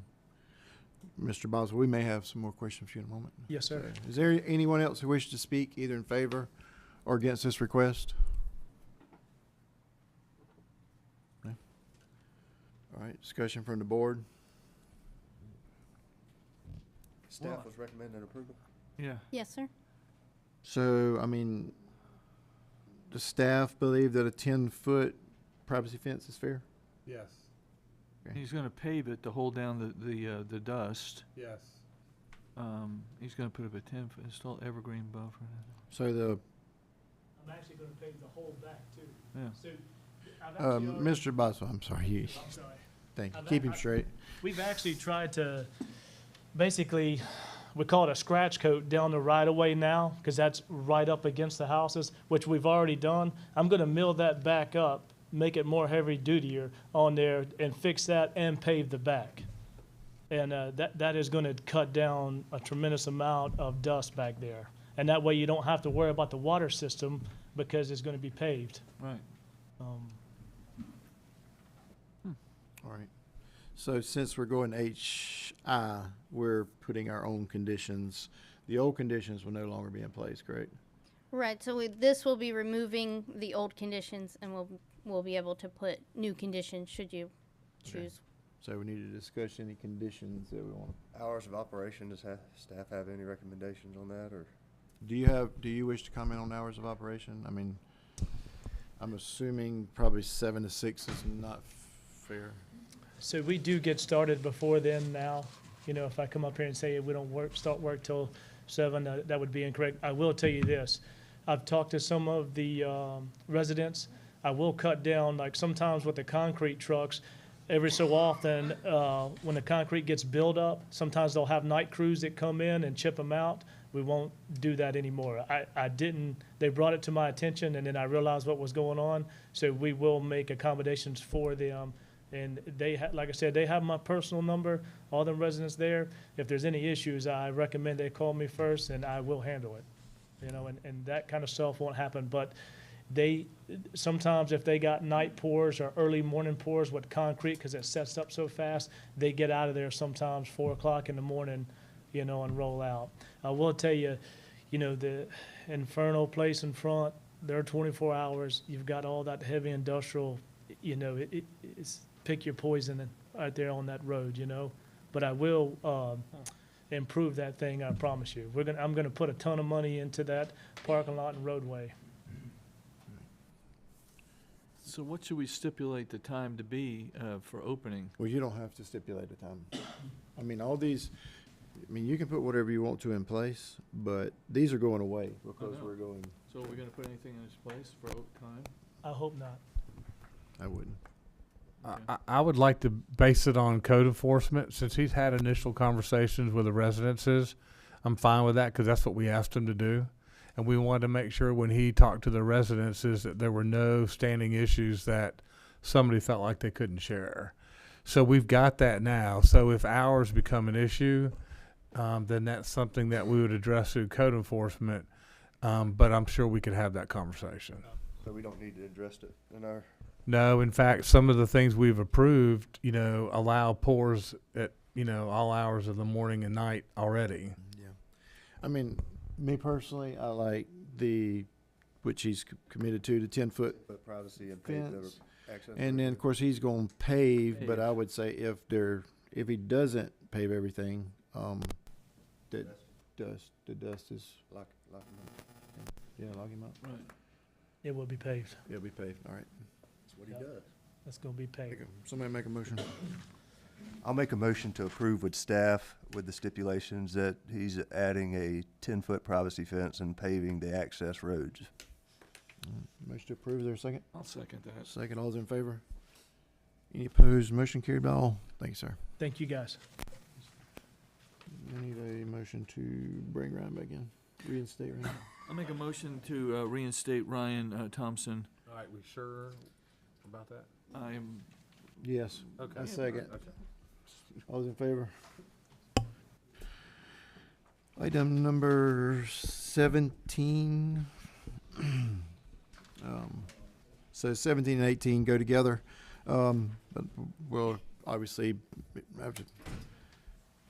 have separate motions. Item 17, Greg Coleman is agent for KFJT Enterprises LLC. Request to rezone 144.04 acres from R1 and R4 to light industrial to allow for industrial uses located at 662 Godley Road. It's the first district. Ms. Chelsea.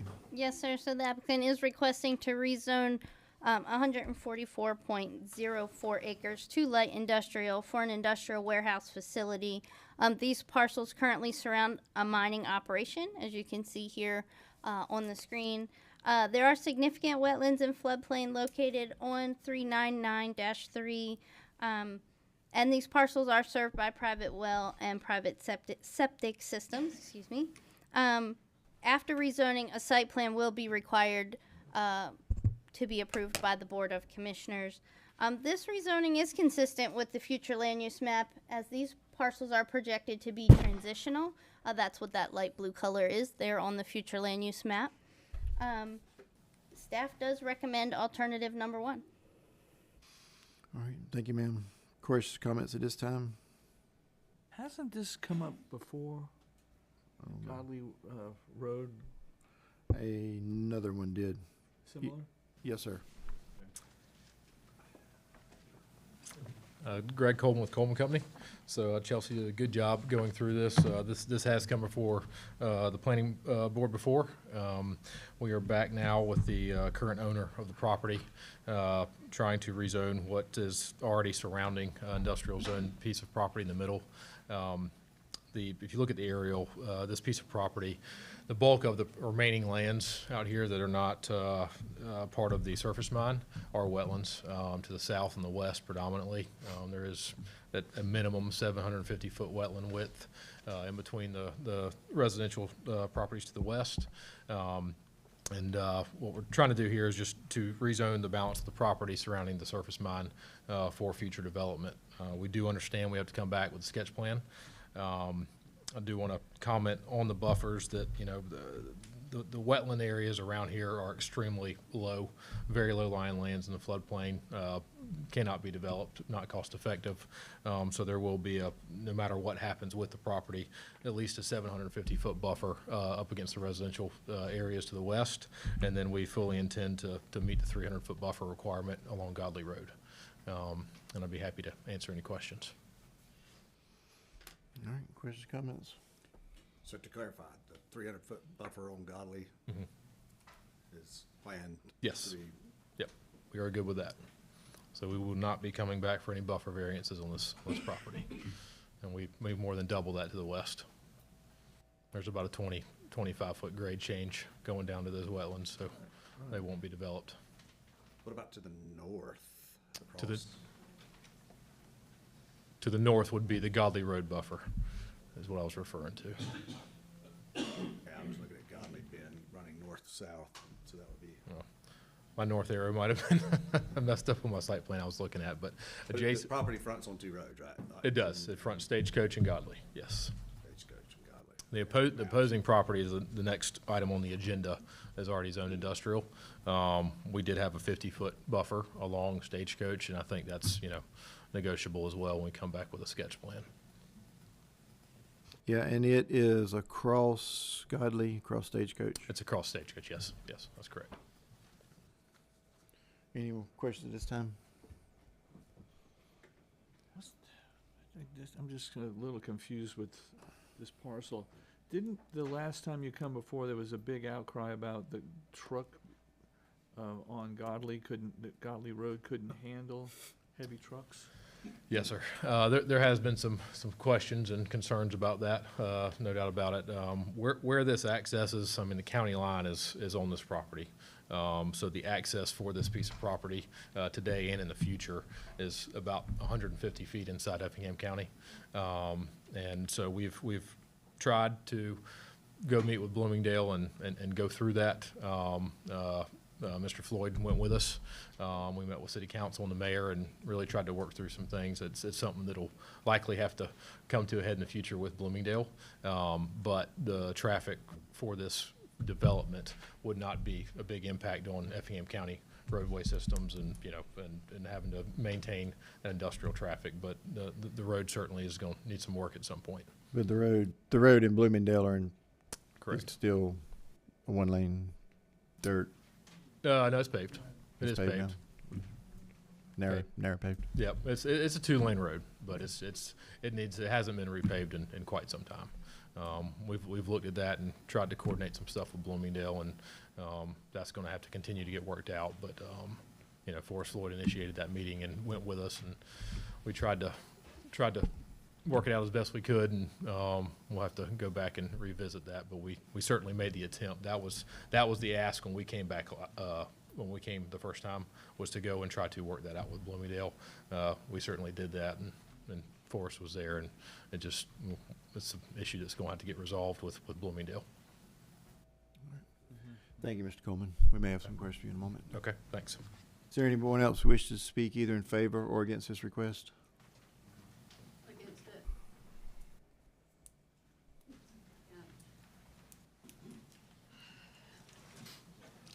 Savannah Hart. The roads can't handle that. We already have, Bloomingdale is tore up. Bloomingdale won't fix it because they don't pay taxes, county, we won't do it. Where they've started running the dump trucks again, there's already a pothole on the road that's in Effingham, which Effingham has seen it. I don't know why they haven't said anything. Our roads is not capable of doing it. Not to mention, we don't need no more dump trucks, traffic, or any other big trucks. I think that's it. So could I ask clarification? And, I do have a Where do you question. live related to this? At the end of Stagecoach. Okay. I have to pass it every day. Busted 2 tires, 2 bent rims, nobody pays for it.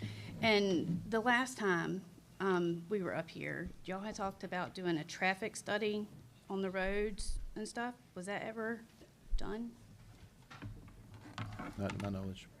I don't, That was the applicant doing a traffic study. And so since it was it didn't come to fruition, it was not done. Right. Was it because it didn't get rezoned, didn't get approved? Is that correct? Correct. Okay. Well, can y'all, if it is approved, will y'all do one? That's something we can request. Okay. They can. Thank you, Ms. Hart. Is there anyone else who wishes to speak either in favor or against this request?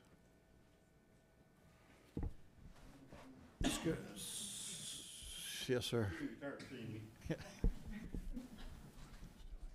Mike Winkler, again, up there at in the, well, same area. What she said is absolutely true. I mean, I have been pushed off the road before from the trucks coming down, running on the other side of the road because they're trying to miss all the potholes. The road, after you get in, come down the hill from where it turns Godly to Stagecoach, nothing's been done about it. I haven't seen any yet. If there's been a road survey out there, I don't know anything about it. The dump trucks did listen for a while. Now they picked right back up. I don't know if there's another pit that's further up on Godly Road now that's open that they're running hard out of. But what she says is absolutely true. The roads will not support it. I don't know what else to say. Thank you, sir. You're welcome, sir. Anyone else? All right, discussion from the board. How long is that road from the corner of? Do you have the, What well, is the you, name of that? Ogden? can you zoom out? Ogden Road? Can you zoom out? Ogden. If you give me 1 second, I can How look up far that. is that from Ogden, the corner of Godly and Ogden? For what purpose? To the main highway, To Highway 80? the 80. Not far. We gonna make it Not far, but you still got to cross Bloomingdale. Regardless, mile, maybe. Ryan? Mr. Higgins, the audience out there would love for you to use your microphone. Okay. Thank you. Well, actually, mine relates to what Peter was asking. I would like to see a zoomed out context, because I think there was some zonings approved further back, right, that actually required some access to a future road or something. So I just was hoping to see a bigger context of the surrounding zoning, because I believe what I'm looking at, I guess I'm a little confused by it. We're saying that it's adjacent to existing industrial zoning? Yes, sir. Hold on 1 second, I'll pull that up. The map shows that corner. The total length from Otagen to Highway 80 is about 1.38 miles. I mean, it seems to me that it would behoove the developer to fix the road. They won't let them. They won't let 'em? They tried to.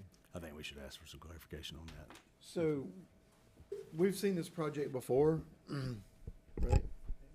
I believe so, Mr. yeah. Coleman, yes, sir. So, speaking to the road, so just to dig into the Bloomingdale meeting a little bit further, so there was an offer to fix the road from Highway 80 all the way back up. We were told that they would not permit us to fix the road. They would not allow it. And if we did fix it, that it would have to become the developer's responsibility to own and maintain that road in perpetuity. So could you clarify that it's not us, that it's them? Correct. Yeah, Forrest was there, and I mean, it was a little spicy meeting, I'll say that. You know, so we made an effort to, I mean, I know there's some other properties in the back that have some other zoning conditions that are past all the residential on Godly in Effingham County that I believe did get a conditional zoning. I think that's what you're talking about. I understand those. I mean, they're driving past all the residents. The access for this, like I said, is just inside Effingham County. They will be going directly back to Highway 80. And I mean, and to be honest with you, there is no site plan, development, user, buyer, anything at this time. They're going to continue to operate the dirt pit. They have a permit on and are just trying to get the zoning cleaned up around the dirt pit to be able to come back before you guys with a sketch plan. And, you know, for development to occur, something's going to have to get worked out with the road, because nobody's going to want to put a facility here without an improved road. That's going to be very difficult to do. So So they would potentially be comfortable with a condition that had to be? the road had to be dealt with. I guess just depending on what that stipulation is, it's kind of a catch-22, right? You go to the municipality and you try to work something out, and they're not wanting to allow you to fix the road. It's a little bit of a weird situation, to be honest with you. That stretch of road has been like that for a long, long time. It has. so I mean, I think interesting Bloomingdale repaved it, 25 years ago or something like conversation. that, so. A lot of time. Yep. For a long time. Yep. So, thank you, Chelsea. This is You're helpful. welcome. So the piece that's the current borrow pit, was it an old I-1 with the condition of borrow pit, and now it's no longer I-1? It is I-1. It's still I-1. It's still I-1. It is. Yes, it should be shown as red there.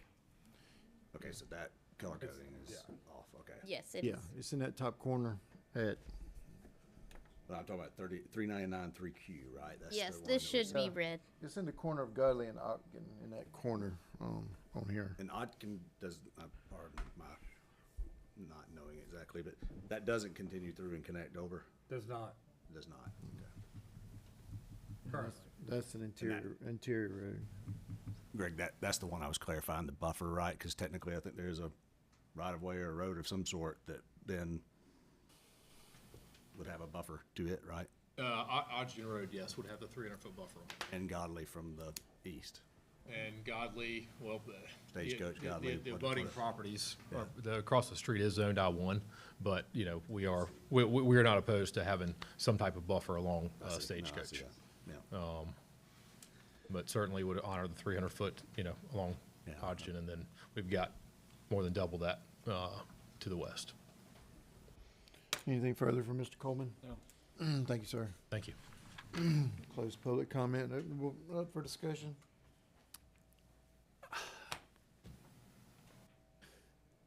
I think the use is transitioning. There's going to transition.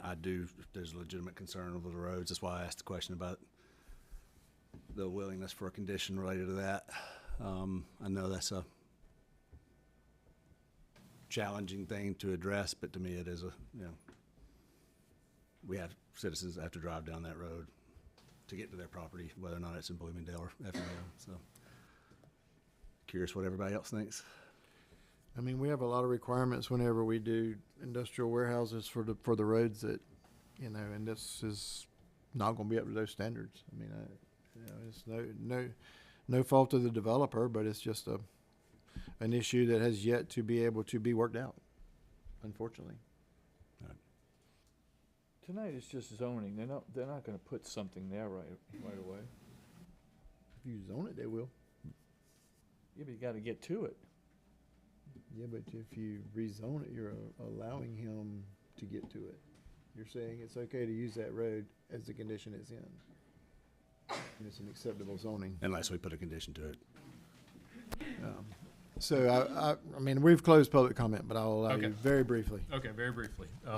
Not necessarily going to be a warehouse. We do understand we got to come back before you guys. We need to do a traffic study, a road assessment, whatever with sketch plan.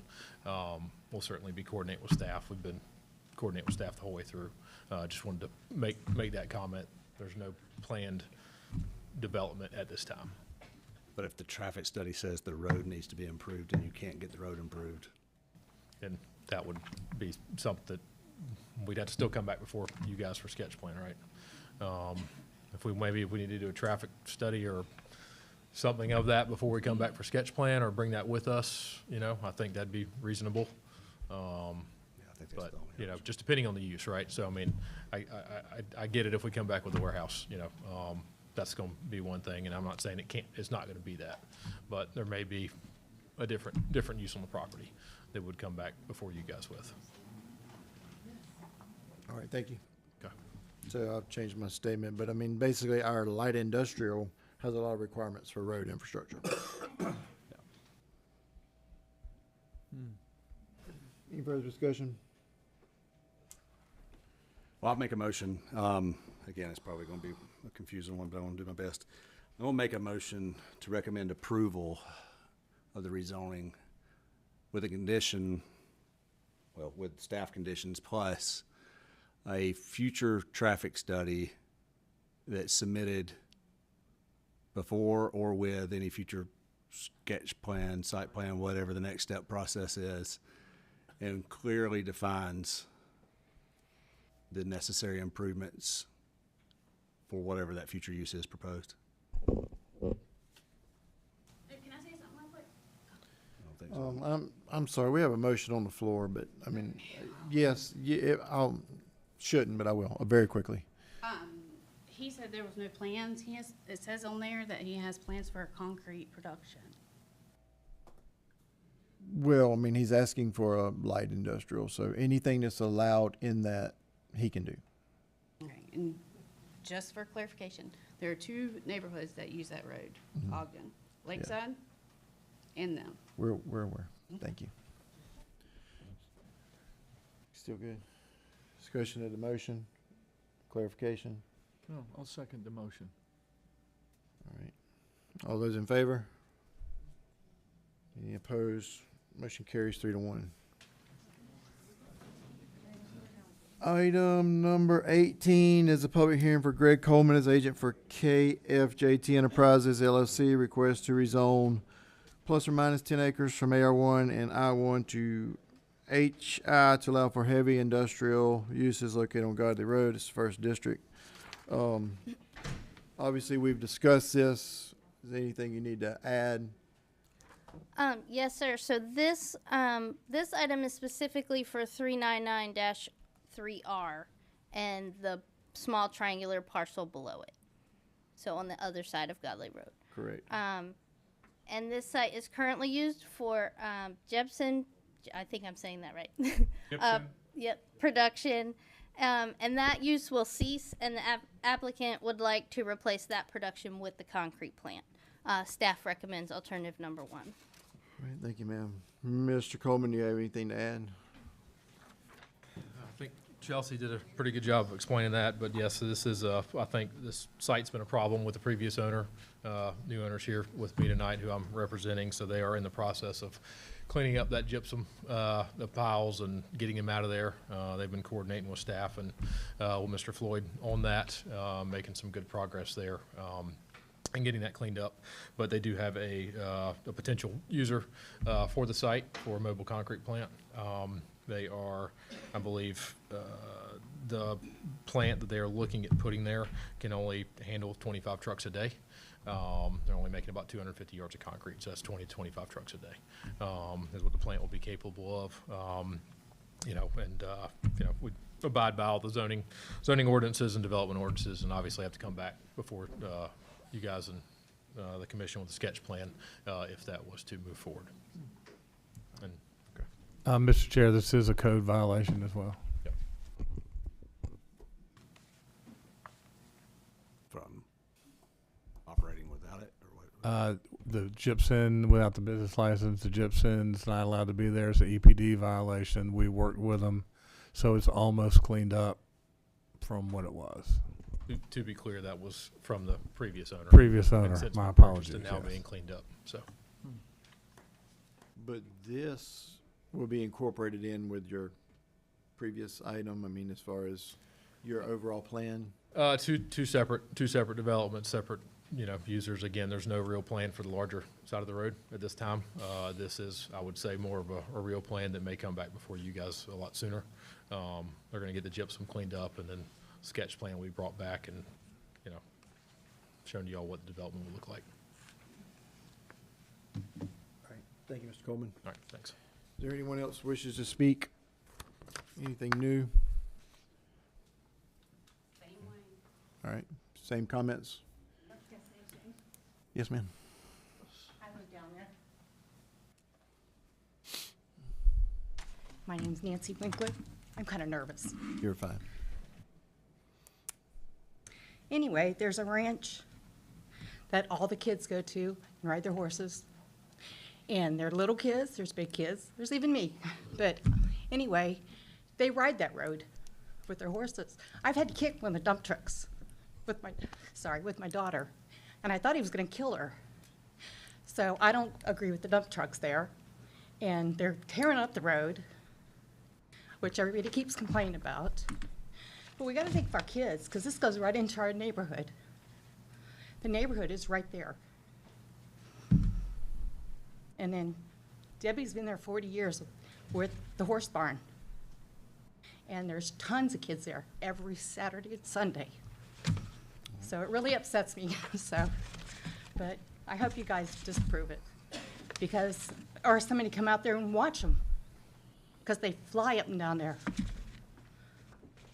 And like my husband said earlier, they cut through our neighborhood to go to 17, back and forth. So, and the cops try to catch them, but they'll tear into the neighborhood and go. So. Thank you, Ms. Winkler. Huh? Thank you You're for your welcome. comments. Anyone else? Huh. Now that's a different wrinkle. Discussion from the board? So now, there's gonna be truck traffic from those cement trucks on Godly? Well, I believe Mr. Geller said they're cleaning up the, so this parcel will be a brand new use once they get it cleaned up. That's correct. So 399 3R is already industrial. Yes, it is. Yeah, it is. Yes. So we're talking about rezoning the triangle. We're talking about taking 399 3R from to heavy industrial to allow for the concrete plant, and then the small triangle below it. It's already, Gotcha. it's already light industrial, yeah. So if they make a concrete plant, Dave, they're gonna carry all that concrete on Godly Road to, that's gonna really screw up the road. So the gypsum is currently being brought and dismantled and then brought back. So there's currently traffic on there now from that site. And from what the complaints are code-wise is the gypsum has a tendency to have a foul odor when it rains. So I will point out that the last one was a light industrial. This is a heavy industrial. Even though the parcels are connected, these request two different zonings. And it's wrapped on the east side with AR1. The green? Is that right? Yeah. Yes, sir. So all of the light green you see there is AR1. So how deep is this parcel? I will tell you. If you give me 1 second, I'll have that answer for you. I guess I'm just curious about the future need for buffers or variances to such. Yeah, I thought the same thing. I think that's obviously a site plan problem, but it's gonna be tough to get the buffers, the berms.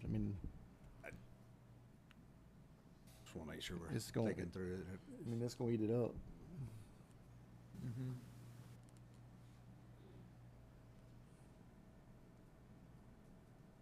Maybe we can get some clarification from them if they've got thoughts on it.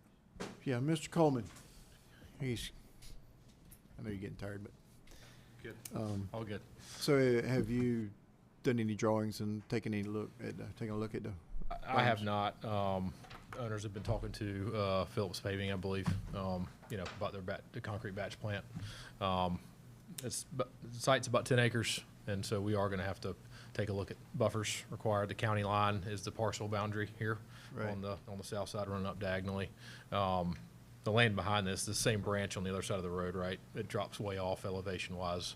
A lot of wetlands behind this parcel, low-lying wetlands. But that is something that we're going to have to address when we come back with a sketch plan.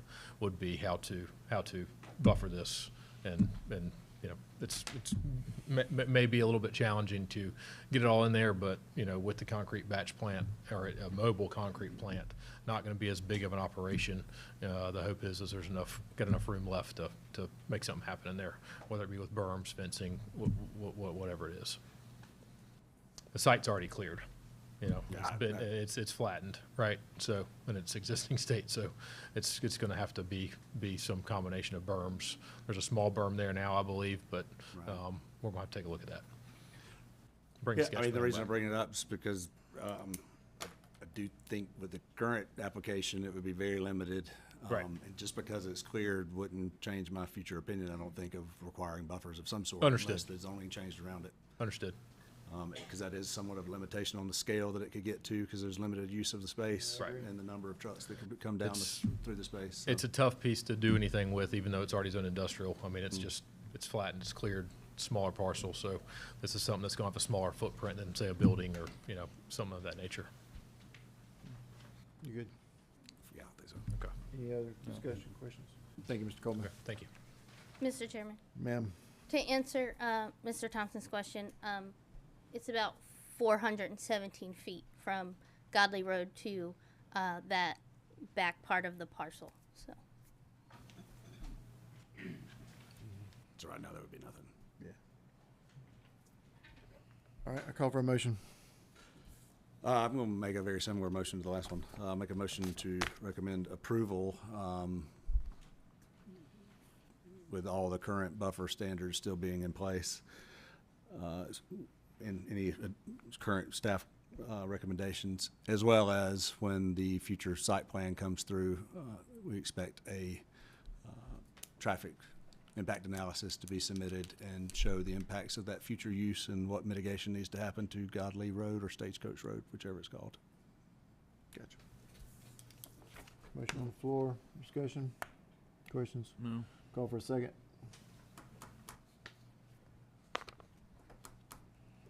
Motion dies. Call for a new motion. Make a motion to deny. Motion for denial. Is there a second? Second. Second, Mr. Smith. All those in favor? Any opposed? Motion carried by all, and by 3-1, excuse me. For denial, which, as I said earlier, means it goes to the county commissioners with a recommendation of denial. Item number 19 is a public hearing for Neil McKenzie as agent for Carson Company Unlimited LLC. Request to rezone plus or minus 25.77 acres from AR1 to PD to allow for mixed-use development located at 1369 Ebenezer Road. This is the fifth district. Ms. Chelsea. Yes, sir. So the applicant is requesting to rezone to PDMU, which is that planned development mixed use. For development, that includes multifamily and commercial. Per the Effingham County Code of Ordinances, the PDMU does not require a minimum acreage for development. The proposed development has a total acreage of 25.77 acres. The proposed PDMU does characterize the multifamily, is characterized by multifamily, commercial, and then an accessory portion. The rezoning is consistent with the future land use map. As you see here on your screen, it is within a development node. Water and sewer will be provided by the city of Springfield. And based on the criteria of the ordinance, staff recommends alternative number 1. Thank you, ma'am. Questions, comments at this time? Mr. Chair, can we wait just a second Yes. and get the folks inside? Y'all got to take a seat.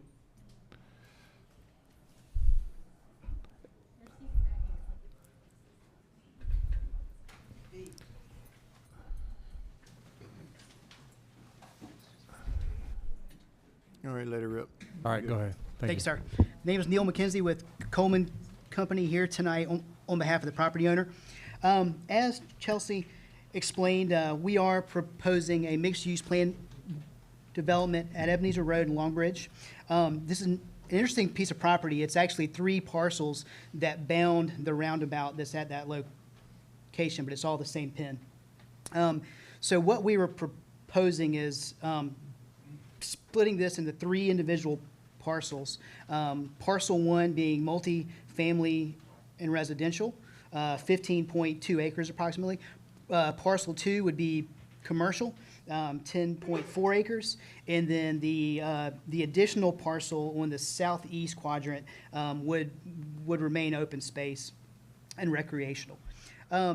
Just a note about the area, there is a B2 classification on the southwest quadrant of the roundabout. So we do have a commercial component in this area, as well as some residential to the west. As far as the boundary goes, we have a boundary plat of all the parcels and are confident in the boundaries of these developments. We do meet the minimum requirements of the PUD, and the parcels are under 1 ownership. So a little bit about how we split up the uses and what's going to be allowed and not allowed on each of the parcels. On parcel 1, the residential parcel, we would propose to allow single-family detached and attached, which are townhomes. Townhomes are what's shown on the current plan. Duplexes and 2-family dwellings would also be allowed. We would not allow mobile homes and apartment complexes on this parcel. Parcel 2, this is the commercial parcel. We would allow all of the uses that are in the B2 base classification in the county, as well as gas stations and mini storage. On the accessory parcel, that would remain open space and recreational. You see the site plan up on the screen. Parcel 1 is to the left side, parcel 2 is to the right side, and then parcel 3 is the small sliver on the southeast quadrant of the project. Just a couple of notes about the plan. This is very preliminary in nature. On parcel 1, we have townhomes. They'll be individually sold, fee simple. There will be a 75-foot buffer from the parcel line to the project, and a 30-foot buffer between Long Bridge and parcel 1. On the other side, parcel 2, it's split where you've got two different components to the site, the plan. You've got gas station and convenience up front that would front Ebenezer. And then in the back, what is shown on the plan is mini storage, but the allowed uses would be retail, anything allowed by the B2 classification. The buffering, you'd have a 50-foot perimeter buffer around the entire parcel. As far as the development standards go, what we tried to do was mimic the base classifications that are offered by the county as much as we can. So R3 was the target classification on parcel 1, and B2 was the target classification on parcel 2. And then just what we changed on the as far as the standards go, for parcel 1, we're asking for a decrease in the front yard setback from 35 feet to 25 feet. But then we would increase the buffer from single family to the west to the multi-family use from 35 feet to 75 feet. On the commercial parcel 2, the only thing that we would change that's not in accordance with the B2 classification is adding the use of gas station convenience and self-storage. The site plans that we have and any site plan that would be done would have to abide by the PUD minimums. We do have a tabulation of the open space. As currently laid out, we've got a total of 27% open space as opposed to the 20% minimum that's required. As far as access and connectivity, the main access for the two parcels will be off Long Bridge, with other access points that could be accessed from Ebenezer, which is a GDOT controlled road. We do anticipate pedestrian connectivity from the neighborhood and the public right-of-way into our project and to the convenience. All this would be kind of a walk and live type area. Traffic study, we would absolutely commit to completing one, and any improvements that are in the study we would commit to installing. As Chelsea said, the utilities will be provided by Springfield when capacity becomes available. Capacity is a question right now. We have a letter that states that they would be willing to provide us once capacity is available. So it's not today, probably won't be this year, next year, but they would commit to serve this with water and sewer when the time comes. Just in trying to keep the tone of the Ebenezer corridor, we have imposed some architectural standards on this piece of property.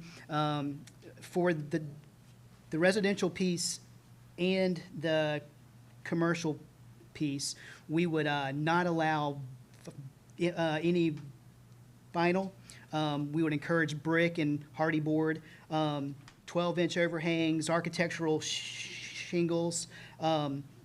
Each townhome on the residential side will have an individual driveway and a pull-in garage. We've got some notes on the porches. If they have a front porch on any of these homes, it would need to be a minimum of a 6-foot depth.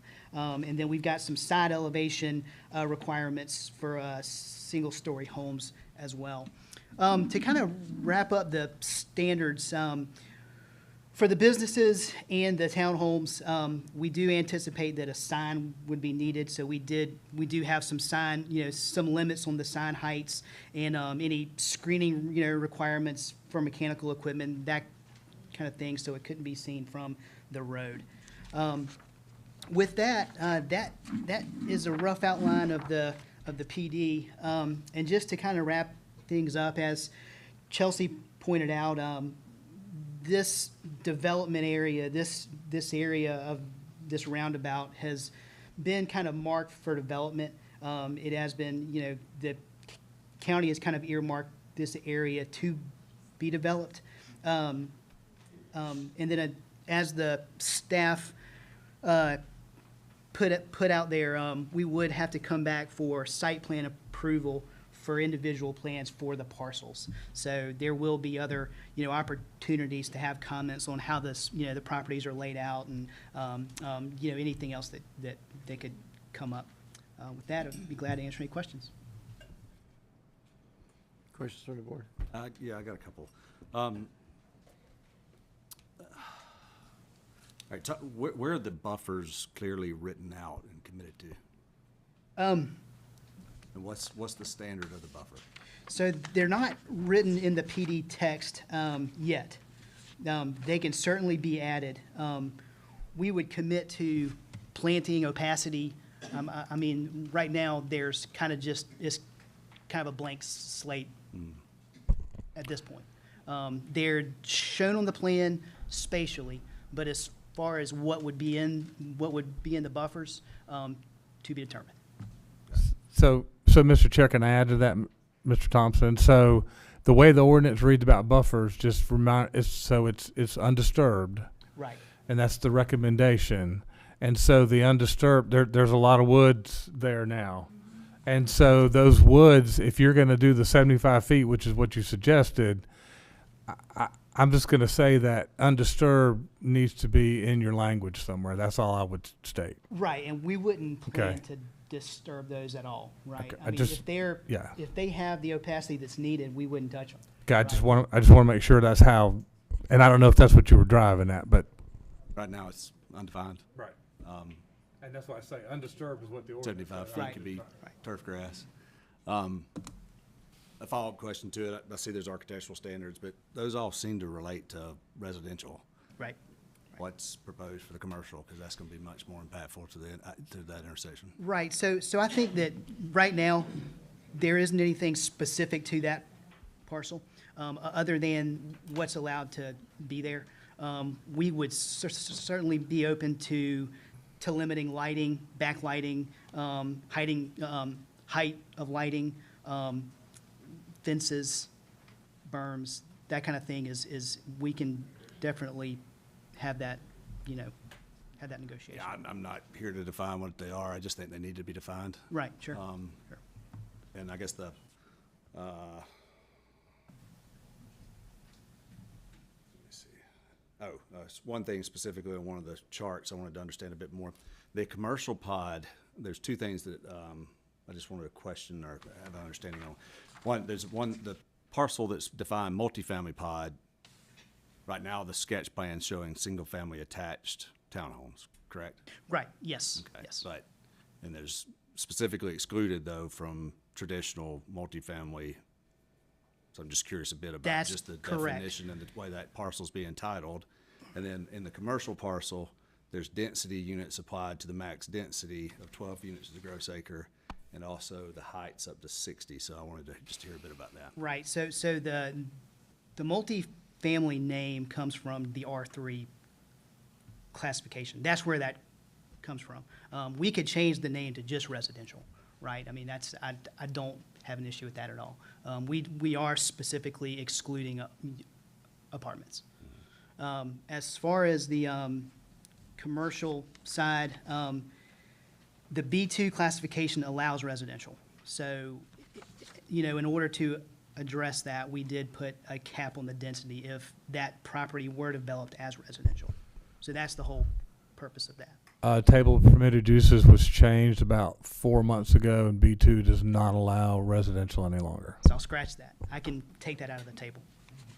So what you are allowing in parcel one would be single-family detached, Yes, single-family attached townhomes. townhomes, and duplexes. Yes, sir. But your proposal is townhomes? Right now, yes. And neither does B1 or B3, just to give you a heads up, okay? Right. Okay. I mean, I'm just, What does B2 say height-wise? Height, the allowed height of the buildings? 35 feet. Is a townhome attached to another home? Yeah, I think, We'll check for you. I don't know it off the top of my head, but Do they share a common wall? that's right. if that's not in accordance with the, 60 with, feet. with B2, then we would just, we'd keep it, but What's the height? 60. 60. For commercial. Yeah, I don't know. That's an ED. That seems like that's something that could be varied to, unless there's a specific reason to need 60 feet in this corridor. There's a lot of things that I would just like to see further clarification on. I mean, obviously we got a bunch of people in the room we're about to hear from, so I'll maybe say some more later. I know I've been taking up all the time. That's fair. Thank you, Mr. McKenzie. Thank you. Anyone else who wishes to speak, either in favor or against this request? Good Hey, evening. I'm Brandon Carter. My wife, Sarah Carter. We live. I get you to sign your name. Oh yeah, sure. Thanks, sir. We live about a half mile from that roundabout. For one thing, Ebenezer schools, they're already crowded. We have a 5-year-old little boy. We had to go on a waiting list for him to get into pre-K. The east side of Effingham County, we do not have a parkway going in like the west side of Effingham County does, so the traffic is already terrible. And as far as gas stations go, we already have 3 within a 2 to 3 mile radius. I'm not trying to be funny, but we don't run out of gas around there. We have plenty of gas. And that's all I got. Thank you, Mr. Carter.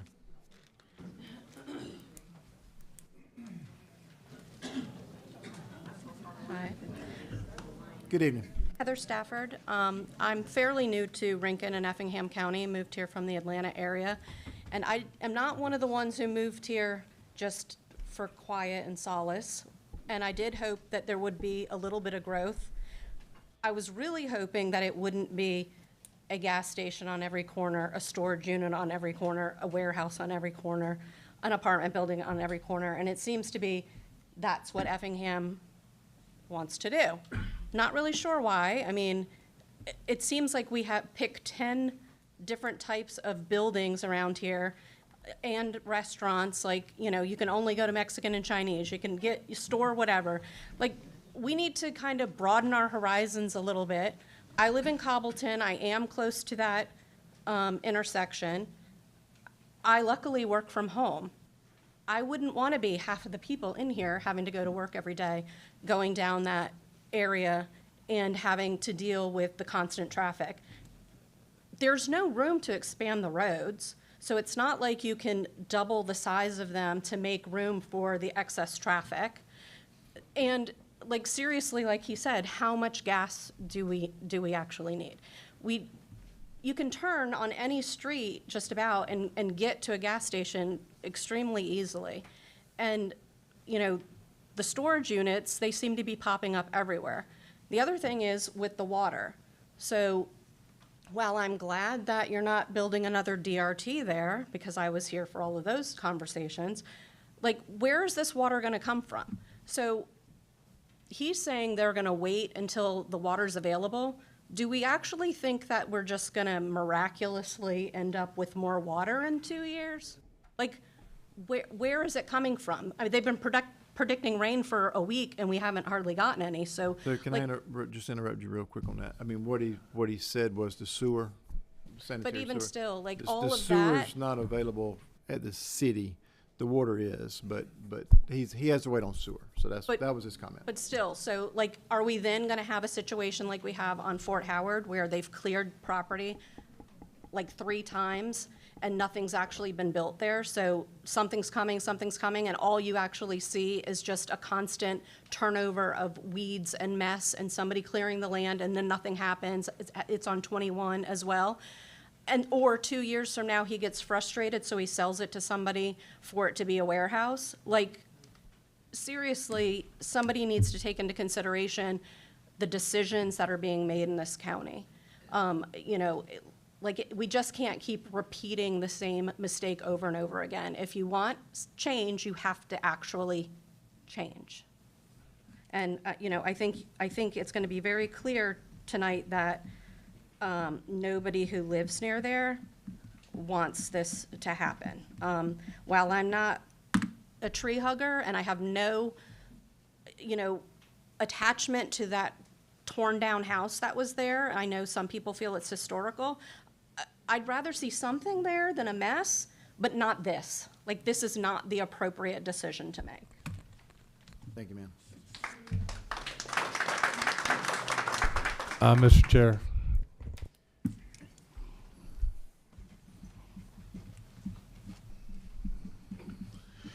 Good evening, everyone. Can y'all hear me?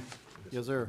I live right there on Long Bridge. I'm not even a half a mile. I'm the first house down. Could I get your name, sir? Anthony Goethe, Goethe. Thank you. And when I bought my land during the time, it was you had to have 5 acres to build out there. And the concern I have now is that, you know, you done put down roots. I built my house out there in 1995. And I've been out there a while. So now what's going on is that you got all these places popping up, and it puts people who want to live a rural, more country life in a situation where you got a whole cluster of people coming in and stuff coming in. So what happens to the people who already been there and who move out there for the style of Effingham County? Because if I knew Effingham County was going to change like that, I'd never move here in the first place. So we moved to live a certain lifestyle. Now the lifestyle is changing to the point now where you look like you're gonna have a whole 82 homes right there. And I don't have no problem with them building a home, but keep the 5 acres. Need 5 acres to build a home, because that's why we moved to Effingham County. It's too many changes for me, you know. I am a tree hugger, I'm a country boy, that's why I'm in Effingham. I'm just tell you like it is, so, you know, I would say keep Effingham like it is. There's already too many changes, and have a commercial place right there where, you know, I like the country. I don't like a whole lot of people. So what happens to the people who done put down roots, build a home and stuff like that? What happens to us when you bring a whole new apartments of people in? I mean, this is not good change for Effingham. And I don't like it. I'm just gonna speak up how it is. I moved to Effingham because it's conservative, and I'm a conservative person. And now all of a sudden, you know, you're looking like Chatham County and these other places around here, which is terrible for people like myself. Because if I knew that, I'd never invest in Effingham. So I don't know what's going on with this approving where you got a commercial place here in a residential. And we got to look at all that, because it really changes people's lives. I don't like crime. I don't really like that much people. That's why I'm where I'm at. I'm just being real with you. I'm speaking frankly.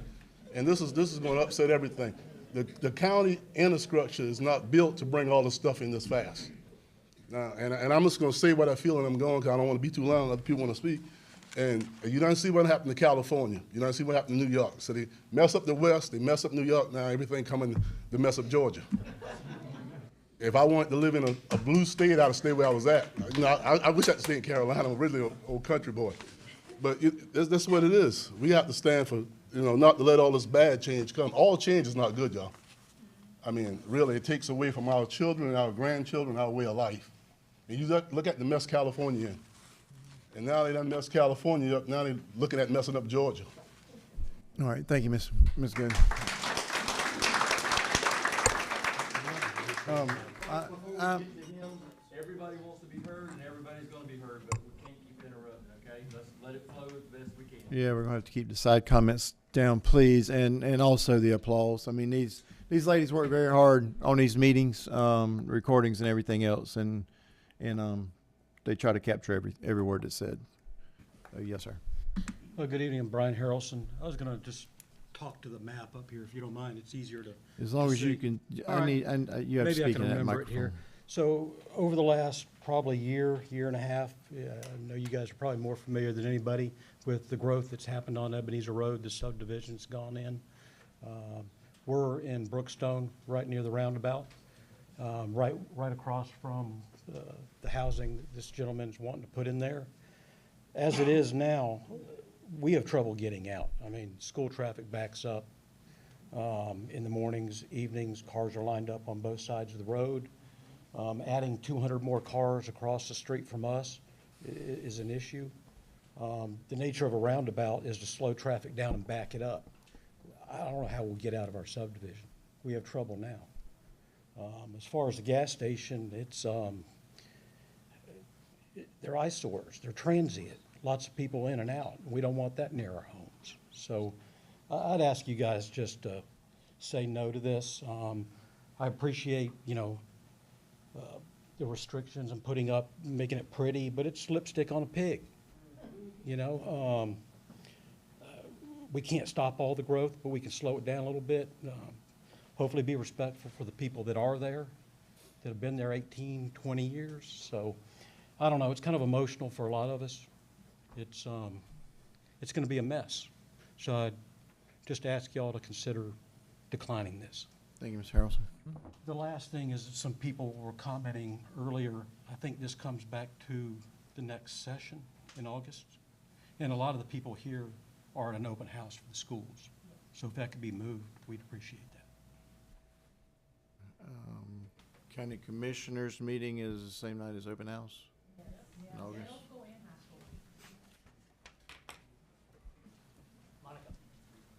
Not our problem. Yes, sir. Good evening, gentlemen. My name is Roger Kitchen, and I shall write it here as legibly as I can. I live down Ebenezer Road, close to where Mr. Brandon lives, just on the other side, about close to a half mile down on the east side. Let me just say, I'm not going to repeat an awful lot of what the previous gentlemen have said, because I agree with every word that they said, so you can just take that as read. Thank you, sir. A couple of years ago, the previous owners of the property, we went through some similar shenanigans as Mr. McKenzie is doing now, and we defeated that. We had a petition, and I don't know whether we've got the same sort of thing, but there was a petition that was presented previously, about 300 people, I seem to remember, was the number. At that time, there wasn't any consideration of residential property. That's a separate consideration. I'm not in favor, honestly, of townhouses, but I understand people need places to live. It just keeps creeping up and creeping up. But in particular, let me address the commercial considerations. At the time we did that, that was the consideration a couple of years ago. It was commercial. There were very, very nice words spoken that, oh, we're going to make this place architecturally like, so it blends in with the properties around. And at the time, I made a statement and I said, I don't care what you do, you can't make a monstrosity like that blend in with houses. And you can't do that with a gas station. You can't make it look anything like any of the homes around there. So as far as I'm concerned, the commercial side of things should not be a consideration whatsoever. I'm concerned also that when you start that, and I'm not the direct neighbor of where that gas station would be, but my concern is if I were living there, and I can't speak for the people that do live there, but if I were living there, I would be highly concerned that right away my property values reduce. And then it starts to blight the area. starts to move further east along there. And I just don't think commercial development of any sort has any place in that area.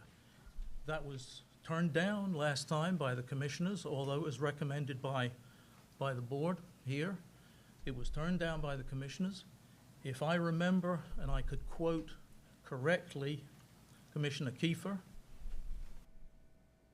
his words were, "That roundabout is the gateway to historic Ebenezer, and that sort of development has no place in that location." Thank you. Thank you, Mr. Kitchen.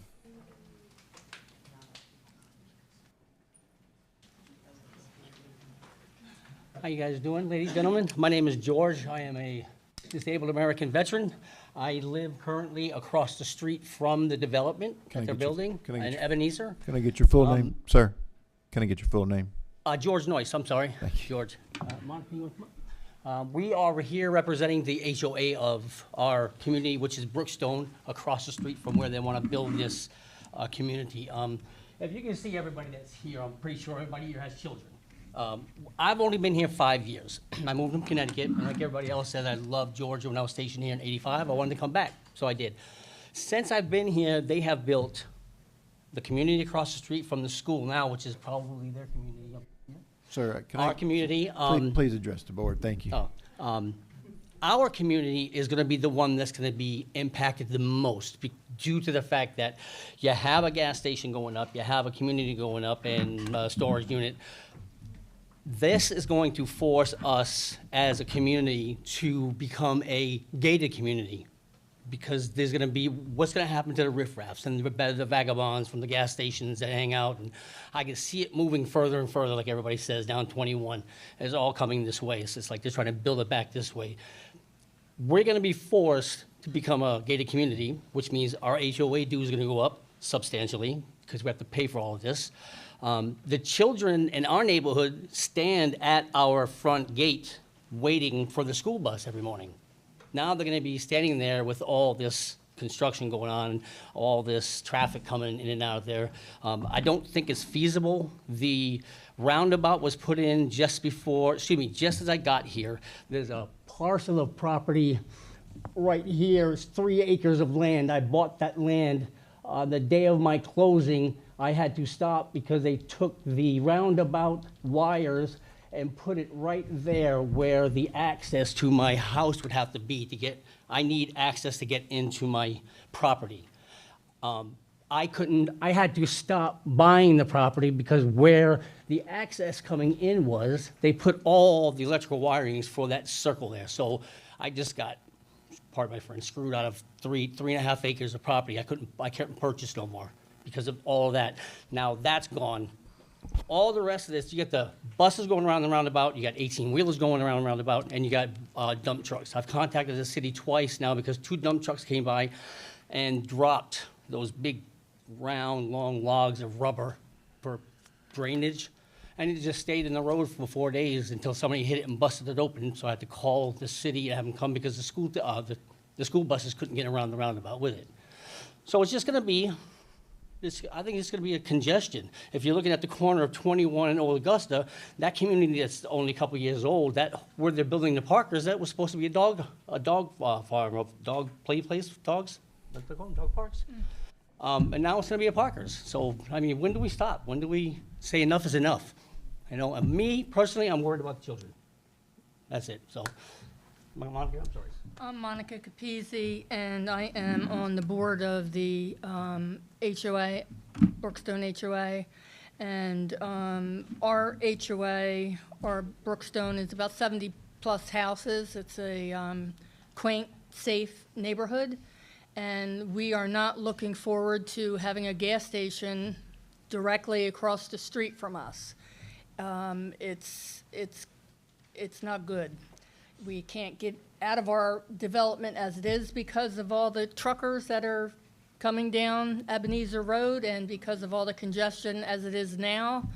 And in fact, we would like the county to maybe put something up that says, you know, no trucks and dump trucks go down Ebenezer Road from 7 to 5 p.m., you know, so that the parents and teachers and everyone can get into the schools and the school buses can get into the schools appropriately, you know, and the parents can drop their kids off, and it can be, you know, the road's only so big, you know, and it's horrible. The congestion is just horrible.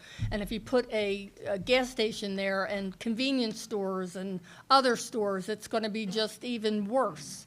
And, you know, so, you know, we would like to see, you know, the homes are, you know, homes are homes. People need a place to live, and, you know, but all this other stuff, you know, put it somewhere else. We don't need it across from Brookstone Development. All right. Can I ask for clarification just to understand? How many houses are in Brookstone? Yes, I think 73, 74. Thank you, Ms. Capizzi. It's a small development. It's only 2 streets, you know, and then we worry about, you know, are people going to come from the gas station? Oh, I think I'll turn into Brookstone Development and turn around, you know. Well, there isn't much room to turn around in Brookstone. You're going to have to turn around in somebody's driveway because there's only 2 streets, and which aren't very big, you know. And God forbid a rig goes in there, then we're really in trouble because there's nowhere for a rig or a dump truck to turn around. It's just impossible, virtually impossible. All right, thank you. I just want to add to that real quick. When you come into our community, the first 6 houses on our right side all have children. Yeah. There's like 12 children right there. Yeah, we have a Just lot at of the children. gate. So we do have a lot of children right there. So. All right, thank y'all. Thank you. I've already signed. Do I need to sign again? I don't think so. Okay. Cheers. Hi, I'm Betty Robinson. I taught at Ebenezer Elementary for the last 20 years until I retired, about 19 years. And I also live in that neighborhood. I live off of High Bluff, right down from Wiley. You know, it just kind of runs into each other. And we moved out here, and we didn't know where we were moving, but we got us 10 acres, and we are kind of country folk too, as country as I can be when I grew up at a beach, and then moved out here, and I was kind of shocked. But I grew to love it.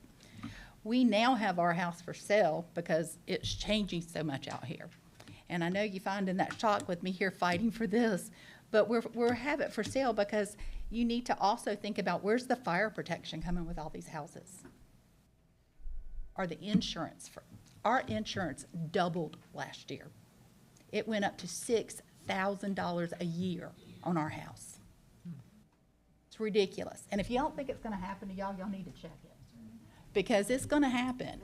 It's making it unaffordable to live. And we're just letting more and more people come in. But now I'm gonna put my teacher hat on and get that hat off. I know that Officer Jarrell over there can attest, because he worked at the school with me for a while, that the backup of traffic in the afternoons and mornings when we have school, because I've had to stand out on duty and he's had to be out there on duty with me, is unreal. You're gonna create more traffic if you let all those townhomes come in that circle. I mean, it backs up to the circle now. I'd have to stand out there, we do 45 minutes to an hour every afternoon and every morning of getting kids in and out of cars. And that's not the buses too. I mean, I think the buses would go, they'd go, we'd still be standing there taking kids in and putting kids out of cars. And it's just gonna create a hazard that's unreal. Not to mention the craziness of having another gas station, because I'm going to just agree with what they said about the gas stations. And I want you to look at the paperwork too, of a lot of ifs. Encourage was the word. I'm always like that, teacher's coming out of me. Encourage brick and hardy board, not we will have brick and hardy board. We will have this kind of border. We will have this and that. It's great to say you're going to do it. I'd rather see it in writing that that's what they're going to do if you are going to allow them to do it. Like concrete hardness, not we might put it in there. Okay, that's just how I feel. But thank you for letting me say that. Thank you, Ms. Robinson. Oh, and please remember that is historic, because that does matter to me too. Yes, ma'am.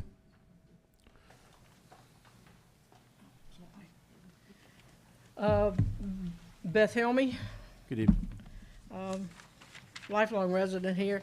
The only thing I can say to start with is it's definitely Christmas in July for the developers, because they've come up here today with their wish list, and they've turned in a site plan, I mean a PD or whatever that you call it, and they've said this is what we're gonna do, but then this gentleman came up there and said, well, we're not sure what we're gonna do.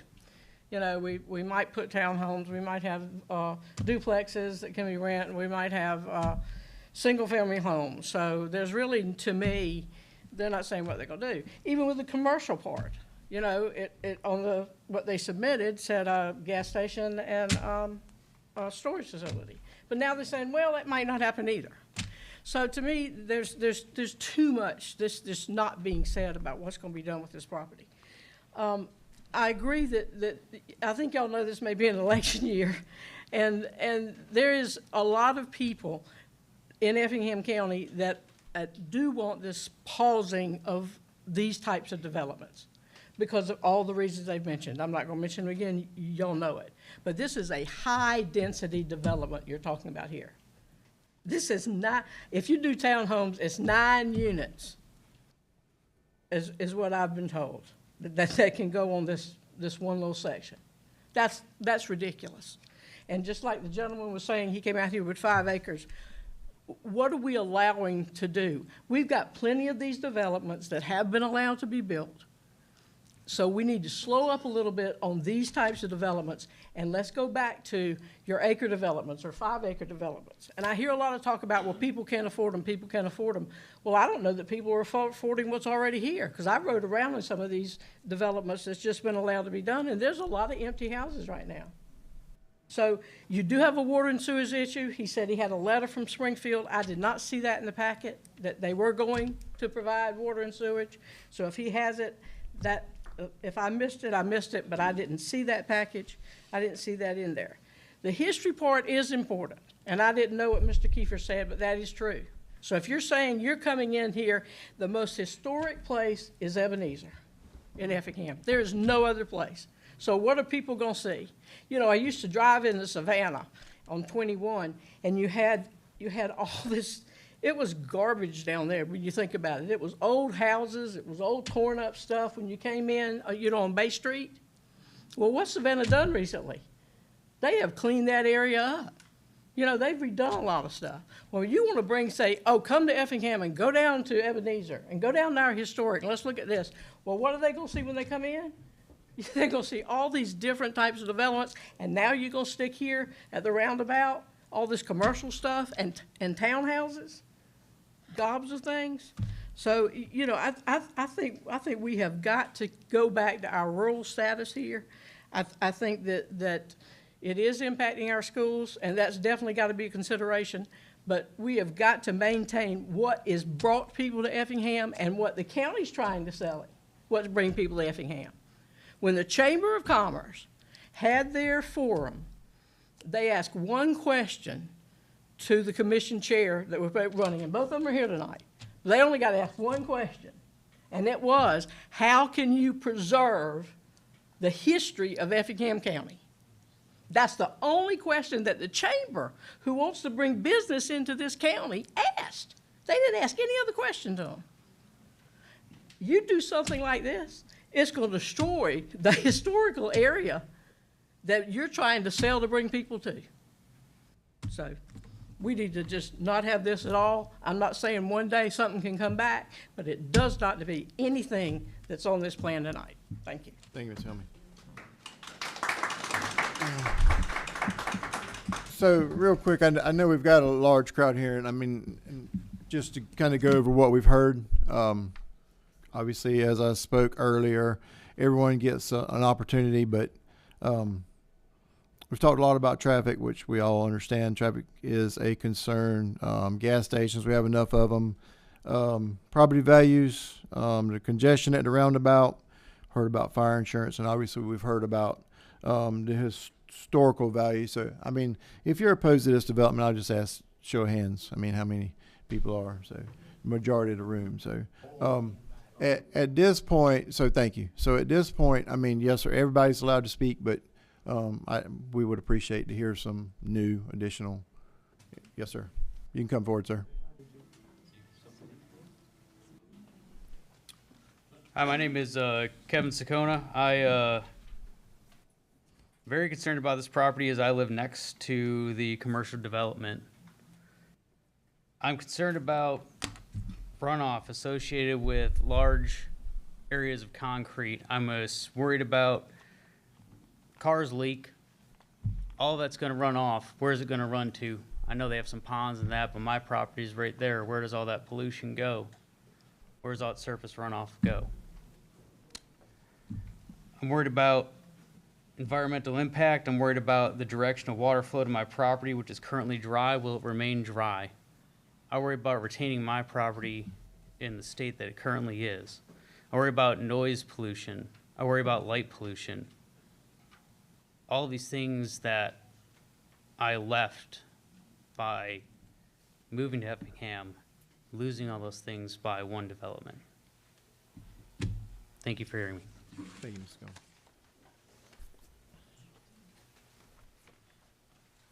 Good evening, thank you. My name is Claire Kitchen. My husband spoke a couple of minutes ago. And my concern is, the gentleman who spoke talked about walk and live. You cannot walk on Ebenezer Road or Long Bridge or Old Augusta. There are no sidewalks. I tried to walk from my house, which is a half mile, down to the roundabout and back to my house, and I can't. The speed limit is 45 miles per hour. There are log trucks, dump trucks, 18-wheelers, and they are not going 45 miles an hour. I guarantee you that. The other thing I was concerned about, what the gentleman said, the representative, the county earmarked this property for development. What does that mean? It means we have a future land use map, and it shows that this is an area that's suitable for development. Well, I certainly hope it's not going to be commercial. Thank you very much. Thank you. Yes, sir. My name is Joel Stewart. I live just down the road from there. I live in Cobbleton subdivision also. I echo most of the same sentiments that everybody else has shared so far, so we won't belabor that. A great many of you have heard from me in other contexts. I lived what Effingham County is going through right now in Henry County. I've seen this movie. It's not pretty. If you don't make some changes and adjustments and plans today, 10 years from now is going to look just like McDonough, Georgia looks today. It's not pretty. And on a different note, I have a question or maybe a comment about the concept of this PD. I'm not sure that it meets, certainly not the spirit of that, but I don't know certainly that it meets the particular requirements either. This isn't one piece by most standards. It's two at least. So I'm not even sure that it qualifies under the PD designation, certainly not in spirit. It looks to me that what this PD designation is attempting to do is to horn in some exceptions to the basic zoning ordinances that we have in place already that most people think are fair and acceptable, certainly what we have, but it tries to build some exceptions to our zoning for residential and commercial by lumping it into a PD. I'm not sure it really qualifies for that. Certainly doesn't qualify for the spirit of it, I don't think. And I understand that we're also in the process of rewriting, reevaluating that, and I would be interested to know if this development is going to fit in with the new standards, if at all. Thank you. Thank you, Mr. Stewart.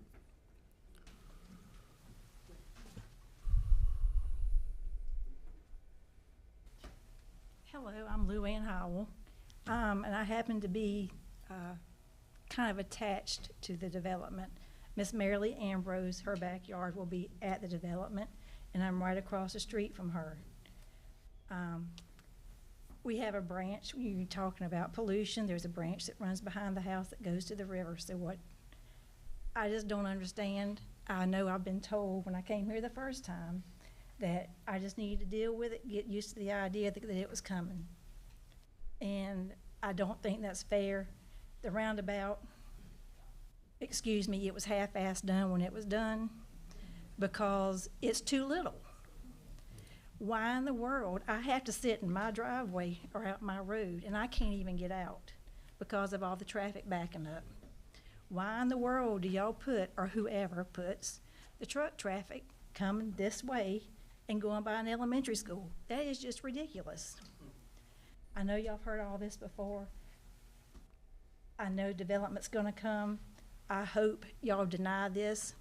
The recreational area, I can remember talking to Ms. Seckinger way back when, it's 1/4 acre.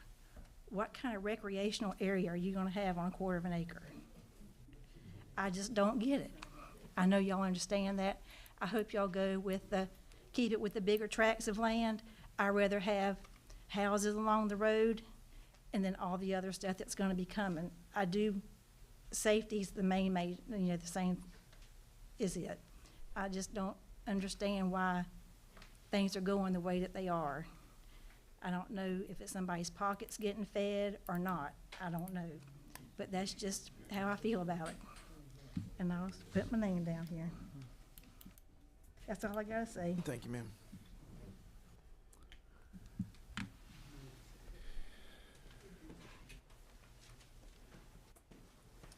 Good evening. My name is Venetia Holmes. I reside in Ramsey Landing. We've been there almost 4 years. And I was not a country girl. I guess you can call me city, a little bit city and some country now. My husband originally is from this area, and I'm from Florida and moved away, military, whatever. So our first home, we were in Port Wentworth. Then we're looking for another home.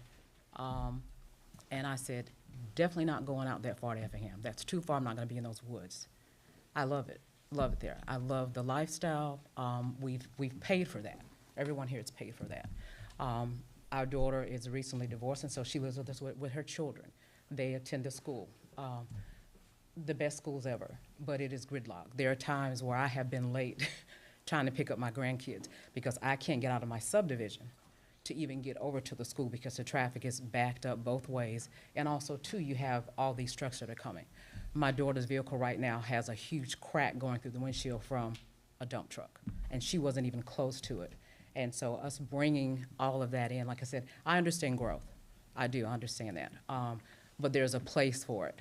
And I don't think that roundabout is a place for that type of growth, especially when you're talking about a gas station. There's also the property that says, I looked at the real estate listing, and it said that there's a structure dating back to the 1800s. So what happens to that structure? What happens to the preservation? Has anyone looked into that? Like, is that protected by the state or even the county? And again, like I said, I can harp on everything everyone has said from gas stations. We have 3 gas stations within like 3.3 miles. Definitely not needed. I mean, so again, for the sake of us, some people have been there for many years, some people have been there for 4 years or 5, but we've paid for that quality and that lifestyle that we have, and we'd like to keep it. People that are coming in and buying up, then they're going home to their homes where they're not dealing with storage places and gas stations and disrupting their quality of life. So I think I can speak for everyone here in saying that, no, this is not something that we want anywhere near us for our children to come. A gas station is fine, storage shed is fine. Go out on Highway 21 somewhere, but not in a residential area. Let's preserve that area, and let's preserve the schools there. If there's anything proposing, maybe it needs to be some sort of widening for Ebenezer Road to accommodate what's happening with the schools. If they're gonna do anything, another school needs to come, but not that commercial, not townhomes. They said, anything but apartments.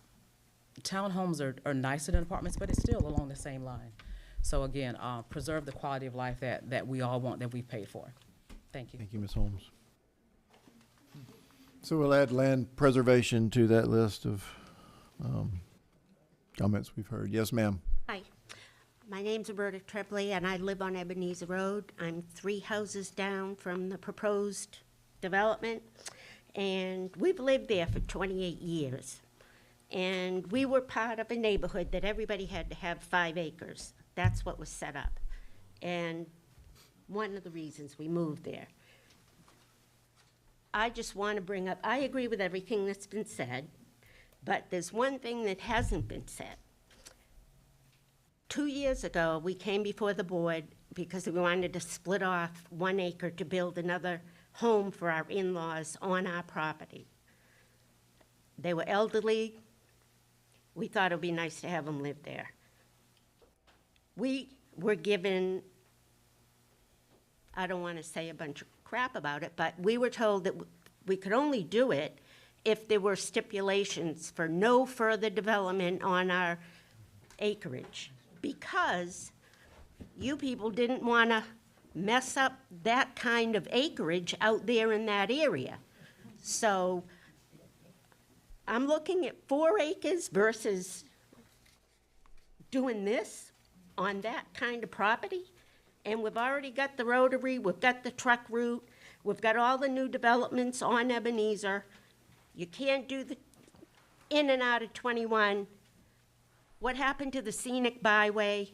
What happened to the historical value going down the end of Ebenezer? You've got the Lutheran Church, you've got the Ebenezer Retreat. For some reason, now that doesn't hold any value. I'd just like to know why. Thank you. Thank you, Ms. Tripley. I live with her. The only thing I want to say is I just want to go on record. I hope this doesn't go through. Can I get your name, please? I've lived there for 28 years. Can I get your name? Guy Tremblay. Thank you. And we have lived there for 28 years, and we moved there for the specific purpose of we liked Effingham County. And there must have been a reason why they zoned all these properties the way they did originally, because that's the way people wanted. And believe it or not, at one time they were going to make that a scenic byway, you know, which I don't think it is anymore. But the thing is, I think it's obvious that nobody that lives there wants this. You know, we just want it to stop. We all live in fear every day of what piece of property is going to go up for sale, and we're going to have 250, 300, 600 homes, people everywhere. It's just changed the total dynamic of what we're used to living in. And we watch these people come in, and they buy these properties, and they're so sure that they're going to come here and get what they want that they spend $1 million for a piece of property before they even have this zoning changed, because they're pretty sure it's just going to walk through. And that really, it bothers me a lot. But anyway, that's all I wanted to say. I'm just, you know, another one of the people that live there who watch their taxes rise every year as these people move into these places. Nobody's paying impact taxes or anything like that. It's all left for us to handle. And, well, we just don't want any more of it. Thank you, Mr. Tremblay. Thank you. Is there any additional information?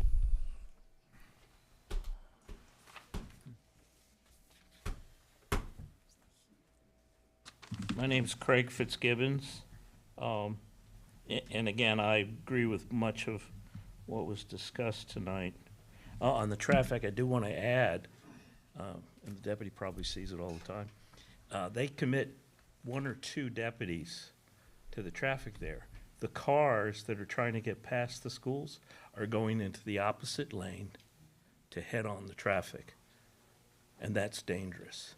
To add to that, circles are not meant to put commercial activities around them, because you have the challenge of getting into the circle, yielding, and you put on top of that, coming out of a gas station, coming out of a multiplex, or coming out of a storage units with your U-Haul trailer, there are going to be accidents there. But I think tonight you guys are addressing AR1 to PD rezoning. So I think what you should do, and I think what you're hearing people say, is don't give the developer here expectations for these commercial units around there. Say no tonight. And if he wants to develop it as an AR, which is what it's zoned as, let him bring the plans in. We can talk about the density. We can talk about the water pressure, the sewers, and all of that when he comes in with those. But tonight, just say no commercial around a circle. I've never seen a circle with commercial activity around it. Never seen that. You're going to have to change it to traffic lights and double lanes on both sides before you can get commercial in that area. So again, I ask you, no tonight to PD, let them develop it as AR1. Thank you. Thank you, Mr. Hey, Fitzgibbon. Mr. Chair, can I ask him a question real quick? Sure. What's his name? Asking me Mr. Fitzgibbon. Yeah, Mr. Fitzgibbons, thank you. Explain to me again the first part of what you said about the traffic avoidance. When they back up all the cars, the drop-off cars at Ebenezer, if, coming down, since the cars are all backed up and clogging the lane, people are going into the oncoming traffic lane, crossing the double yellow line, and going down so they can get down to Ramsey and Rain Dance. Okay. You didn't, you explained it better that time. Thank you. Okay. That's what I wanted to know. Thank you. Thank you. Thank you, sir. Any additional information? All right. Quickly. Is it new? It is new. Okay. I just want, and I know you're tired of me talking. You have to also realize that the front part of of Ebenezer has that business on it, like the transformer place. We get a lot of truck traffic through there too, that's killing that roundabout anyway.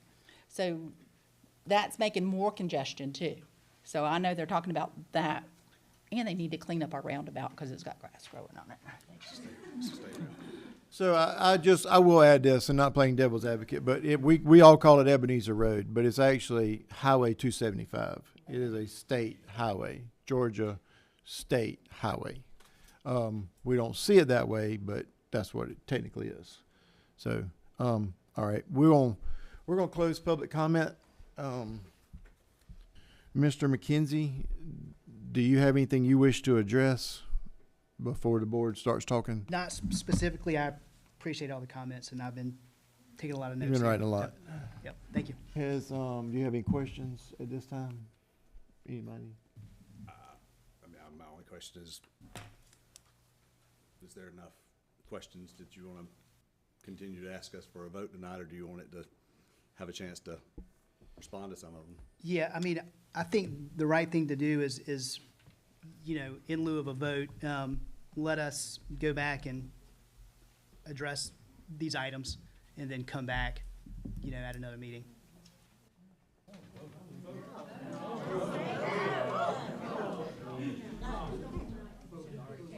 Well, I mean, obviously that'll be board decision. I mean, that's Right. And if you do vote, I mean, we do have some time between now and commission to correct. get past, some things. So, I mean, if you vote, that's completely fine too. Thank you. All right. Close, public comments closed. I'll open it up to the board. Well, I just brought up something very unpopular, but I'll explain why I was thinking that. There's enough question. I do think we got to be prepared that this is a node that is identified in the county. It'll have development opportunities to it. I do think a PD in some nature is something that's probably right, as opposed to a bunch of individual different developments. The reason I mention that is there's a lot that to me would need to be addressed for me to be comfortable with the PD. It's not enough there right now. And also I heard that there was an issue potentially with the county commission date and the ability. So I thought, what would it hurt if we got another month to get some better information? But so I think you kind of know where I would be heading, but obviously interested to hear what everybody else says. All right. Thank you, Mr. Thompson. Anybody else? I mean, this is a state highway. It is leading to a historical area. I have seen a lot of developments that we have approved. I'm not proud of all of them. I don't think we need to make another mistake. When I knew this was coming and I said, well, it's 25 acres and it's 82 units. That's not terrible with a gas station and that's not terrible. But now that once I got a chance to study it this week and I realized we're talking 15 and 10 and we're talking 82 units on 15 acres. I mean, I'm sorry, but that's just not It's not just not in keeping with this area. There is a subdivision right across the branch. There's one right across the street, and there's one right across the branch. I don't think we did a real good job buffering that one. I don't want to continue making mistakes. So that's kind of where I am. Well, based on the density of that 25 acres, and now hearing the outcry of the commercial property across the street, I'm going to make a motion for denial. And Mr. McKenzie actually was the tipping point for me, because he realized that there was enough outcry that they need to make some changes. So based on that, I'm going to make a motion. Have a motion to deny. Is there a second? I'll second. Second. All those in favor of denial? Any opposed? You no vote? Yeah. Okay. Motion carries 3-0, and there's a no vote. So, hey, I do want to say something before everybody leaves, please. If you give me just 1 second. I mean, we had a big crowd here tonight. I know we're on the internet. And we heard a lot about our rules. We heard a lot about how we're developing, and we heard a lot about what we're doing and what we're not doing. And pretty much every month, we have a meeting here. But before we have that meeting at 4 o'clock, we have a workshop. And all we talk about is the rules and ordinances that make up this county. And I will tell you, since we've been doing it for probably a year, that's how many people have showed up. None. So, pardon? 4 o'clock. So, these meetings are dictated and governed by the rules that we have. So, if we want to change our development ideas, we have to change our rules. So. You gotta change the hours. You gotta change the hours. People work. They're picking their kids up from Think school. about the people. So, I mean, we make a lot of sacrifices to show up and sit up here for 5.5 hours, sir. I mean, what's important to us, we just have to figure out a way to make time, find a representative, watch it on YouTube, call one of us. I mean, there are ways around it. I'm sorry. So the best way to do it is go online. I don't know if you want to explain to them how, I don't know how to do that, so. You'll have to contact Stephanie Johnson. Directly. Are you talking about the commissioner meeting? Oh, the commissioners meeting? Yeah. So just explain to them the process again. I want them to know if and when we're having a workshop. And how do they find out that information? It's on the website. It's under the agenda for the planning and zoning board. And So it's the- ran in the Herald too. So the planning board meets the second Tuesday of every month at 6 o'clock. That's when our public hearings are, like this. If we have a workshop, it's from 4 to 6, and we go over ordinances, okay? And then, I mean, there's ordinance after ordinance. It's really exciting stuff, okay? But at the end of the day, it matters because they apply those ordinances here in this decision-making process. So while it's not really exciting, it is really important to know. So I know that when Mr. Joel spoke, we are working on rewriting what we call the zoning districts. So you hear AR1 or you hear AR2. So we're busy rewriting what those descriptions are. They haven't been rewritten in years, okay? We're rewriting what the PD is going to be. We're going to call it mixed use now. So we're going to have better definitions of what that mixed is. These are the things we're looking at now. We have a table of permitted uses we're working on too. So in every zone, there's going to be something that's called a permitted use, meaning they just come in and do it. And then you have a conditional use like tonight where they put certain conditions on. We're working on that table as well. So this is really the crux of the zoning ordinance we're at right now. We've done a lot of other things up until this point in time. So those are the things that are coming to these workshops. So we just want to let you know that. First and third Tuesday of every month are the commissioners' meetings. They start at 5, but the public hearing part of it starts at 6. Usually on the third or that third Tuesday at that county commissioner meeting is a workshop. That's the second time you get to hear staff come forward and talk about the ordinances and things that they're working on at that point in time. That also begins at 4, but only lasts an hour, doesn't last 2. So it's a quicker type of turnaround as far as, what we want, the commissioners to know and what changes we're make so they feel comfortable with it too. So that's how the process has been for about a year and a half, more or less. So. All right, one more thing, Steve.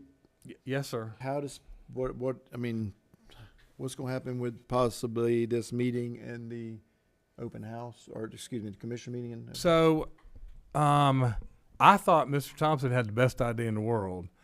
The chances of the commissioners moving their meetings because of the advertising that has to take place is I can't speak for however many of them are in the room, but the chances of that are probably not that well.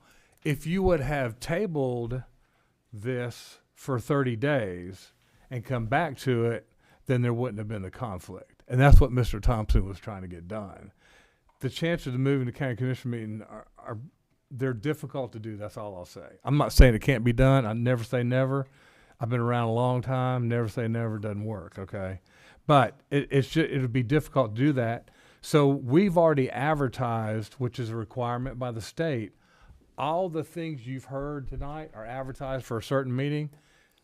It's very difficult to re-advertise those again or move the meeting. So that's what he was trying to do is not delay the decision, more or less. It was to make sure that, and I'm not speaking for Ryan, but to make sure that you guys could attend the meeting, because it's just difficult to move a county commissioner meeting. Yes, sir. I love civics.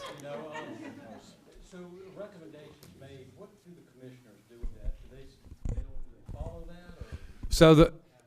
So the recommendation, so the planning board, according to state statute in Georgia, is a recommending body. The only thing that they can really decide, in my opinion, is a variance, and I think that's by state law. It doesn't have to go, but we still send it, okay? So they have followed recommendations before from the planning board, and they have not followed recommendations before from the planning board. It's going to depend on, so what staff's recommendation is, okay, when you hear Chelsea or somebody do an alternative one or recommendation for approval, it's not a decision for us. Our job is to make sure that they meet the criteria of the ordinance. So it goes back to what Chairman Burns says. It's the ordinance that has the precedence of the decision-making process. So when we say we recommend it, it's not Chelsea's over like, woo, I like everything that comes for us. It's not that. It meets the criteria of the ordinance, so we can't say, no, it doesn't meet the criteria of the ordinance. So the key is, it's not really the emotional aspect of it. Change the ordinances to how you want the places to look like, how you want it to feel, and that's going to translate into what the decision-making body does. That's planning 101 for a long time that we've been doing it. Now, one more time, you said ordinance classes is second Tuesdays of... So ordinance, usually we do the ordinances at the planning board workshop, and that is the second Tuesday of every month from 4 to 6. Before I lose the room, because there was a few things said for what I was trying to do there, and I figured I'll clarify. That was one of the reasons, but one of the other reasons is I don't think anybody wanted a knee-jerk decision or reaction, and I was trying to give time for some additional information to be provided.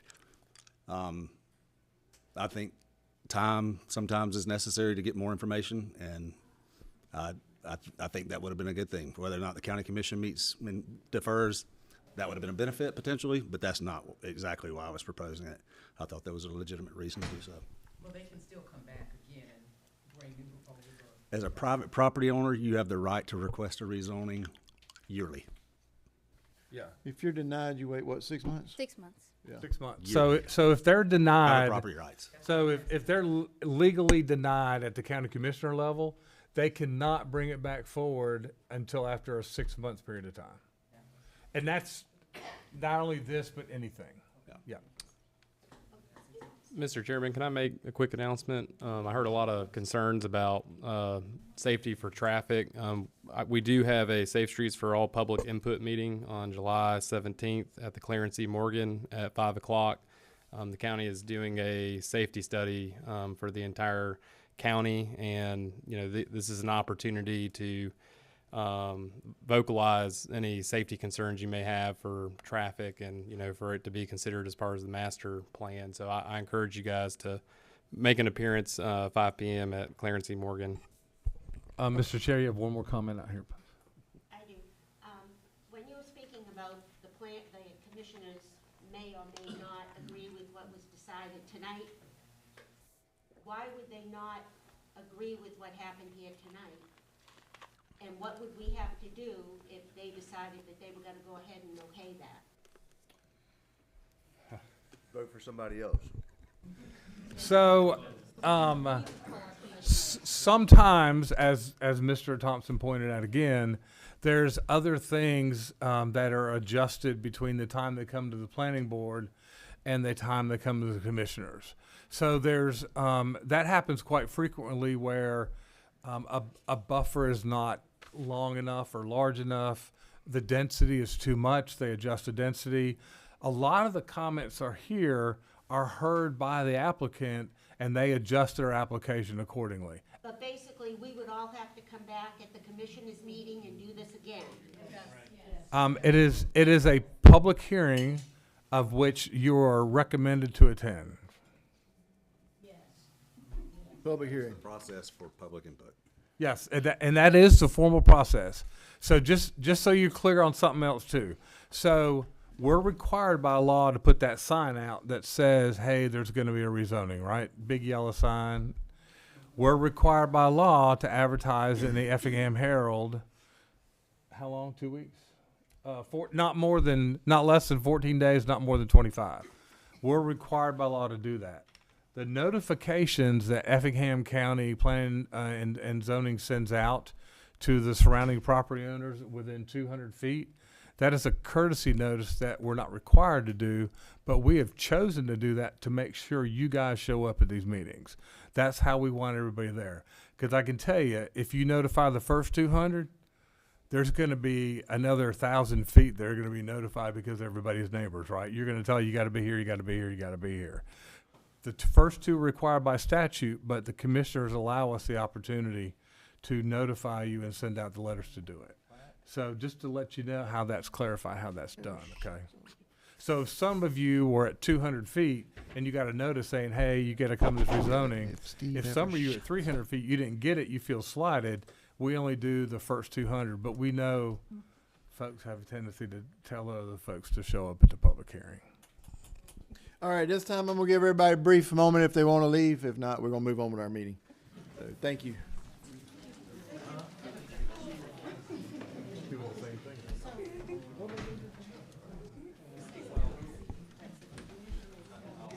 That is so good, dude. And these are your kinfolk.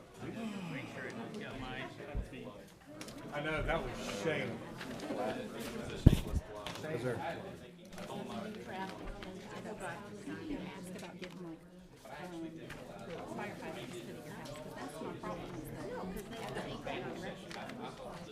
The insurance company calls us and say we don't have a fire hydrant, so they jack Any up our meeting these boards have is, it has to be County public. engineer. That's why it's noticed. Jonathan. Yeah.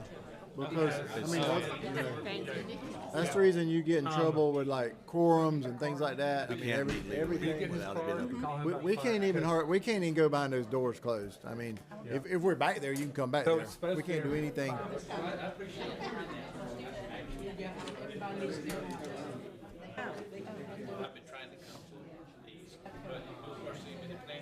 All right, thank you, sir. Okay. All right, can I get the room back to attention, please? This is another one. Oh, you got to go. But Well, I'll go come- home. No, I'll come back in so we can vote. All right, as well. I need a motion to, I make a motion to recuse Ryan Thompson from the preliminary plat 101 application. Second. all in favor? Preliminary plat, Liberty Street Development LLC, Douglas Hill as agent for Nolan Earl Lane Jr. Requests approval for a preliminary plat for Westgate Phase 2 located on Earl Lane Road, Zone R5, Second District. Which one? Hey, Are you Sam? I am tonight. So what you have here is a preliminary plat for Westgate Phase 2. On March 5th, 2024, the Board of Commissioners has approved the rezoning from AR1 to R5 with the following conditions. The site plan must be approved before site development plans are submitted. Site development plans must comply with the Water Protection Ordinance, local stormwater. All wetland impacts must be approved and permitted by the Army Corps of Engineers. A traffic impact assessment shall be submitted during development plan review process. A 6-foot wooden privacy fence shall be constructed along the residential lots to the north that have frontage on Henley Road and that abut the new subdivision, and all along the south that have frontage on Joyce Curve that abut the subdivision. Phase 2 is 185 acres of 276 proposed lots. The required buffers are 30 foot for property lines adjacent to AR1 and R1 zoning, and 20 foot for property lines adjacent to the Phase 1 process. The applicant is proposing a 30-foot buffer around the perimeter in addition to the 6-foot wooden fence. We are asking, Part again? so required, the really last part. The board was Okay. about the fence. The applicant is proposing a 30-foot buffer around the perimeter in addition to the 6-foot wooden privacy fence required by the zoning map amendment. So remember, you can get some distance. If you have, a fence, you can get 10 feet knocked off. But I think they're keeping the 30 foot plus the 10 foot. Yeah, it just, on the drawing, it just didn't look like 30 feet. Yeah. I thought this was a PD. Is the other No, one next to no, it? it's the first R5 we got. The one next to it's a PD? One is PD. Okay. Yeah. This is an R5. What else So you we're got? really excited to see how it's going to look. What else you got, Steve? That's what I got.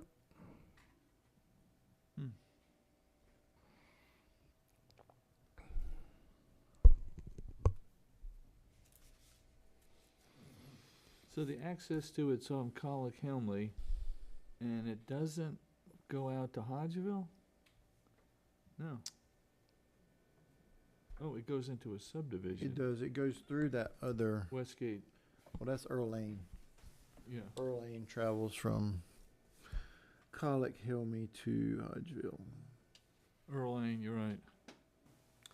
Yeah, and part of what they're doing is they're paving Earl Lane. So in the R5, our green space requirement was 10%? No, I think it's 15 or 20%. I know it's 15%, isn't it? Chelsea looking it up. And then remember, the R5 has architectural standards. Yeah. They're What, 50 foot, 55 foot? 50. And then R5 also has, of course, now they've put in, the backloaded lots on these. So R5 reads, 10% of net usable area allocated as common open space shall be green space. 10%? 10% of usable. Yeah. Yeah. All right, any other questions, comments, discussion? Call for a motion. Make a motion to approve. Motion for approval, is there a second? I'll second that. All those in favor? Motion carried by all. What else? That's all. Are you sure? Meeting adjourned.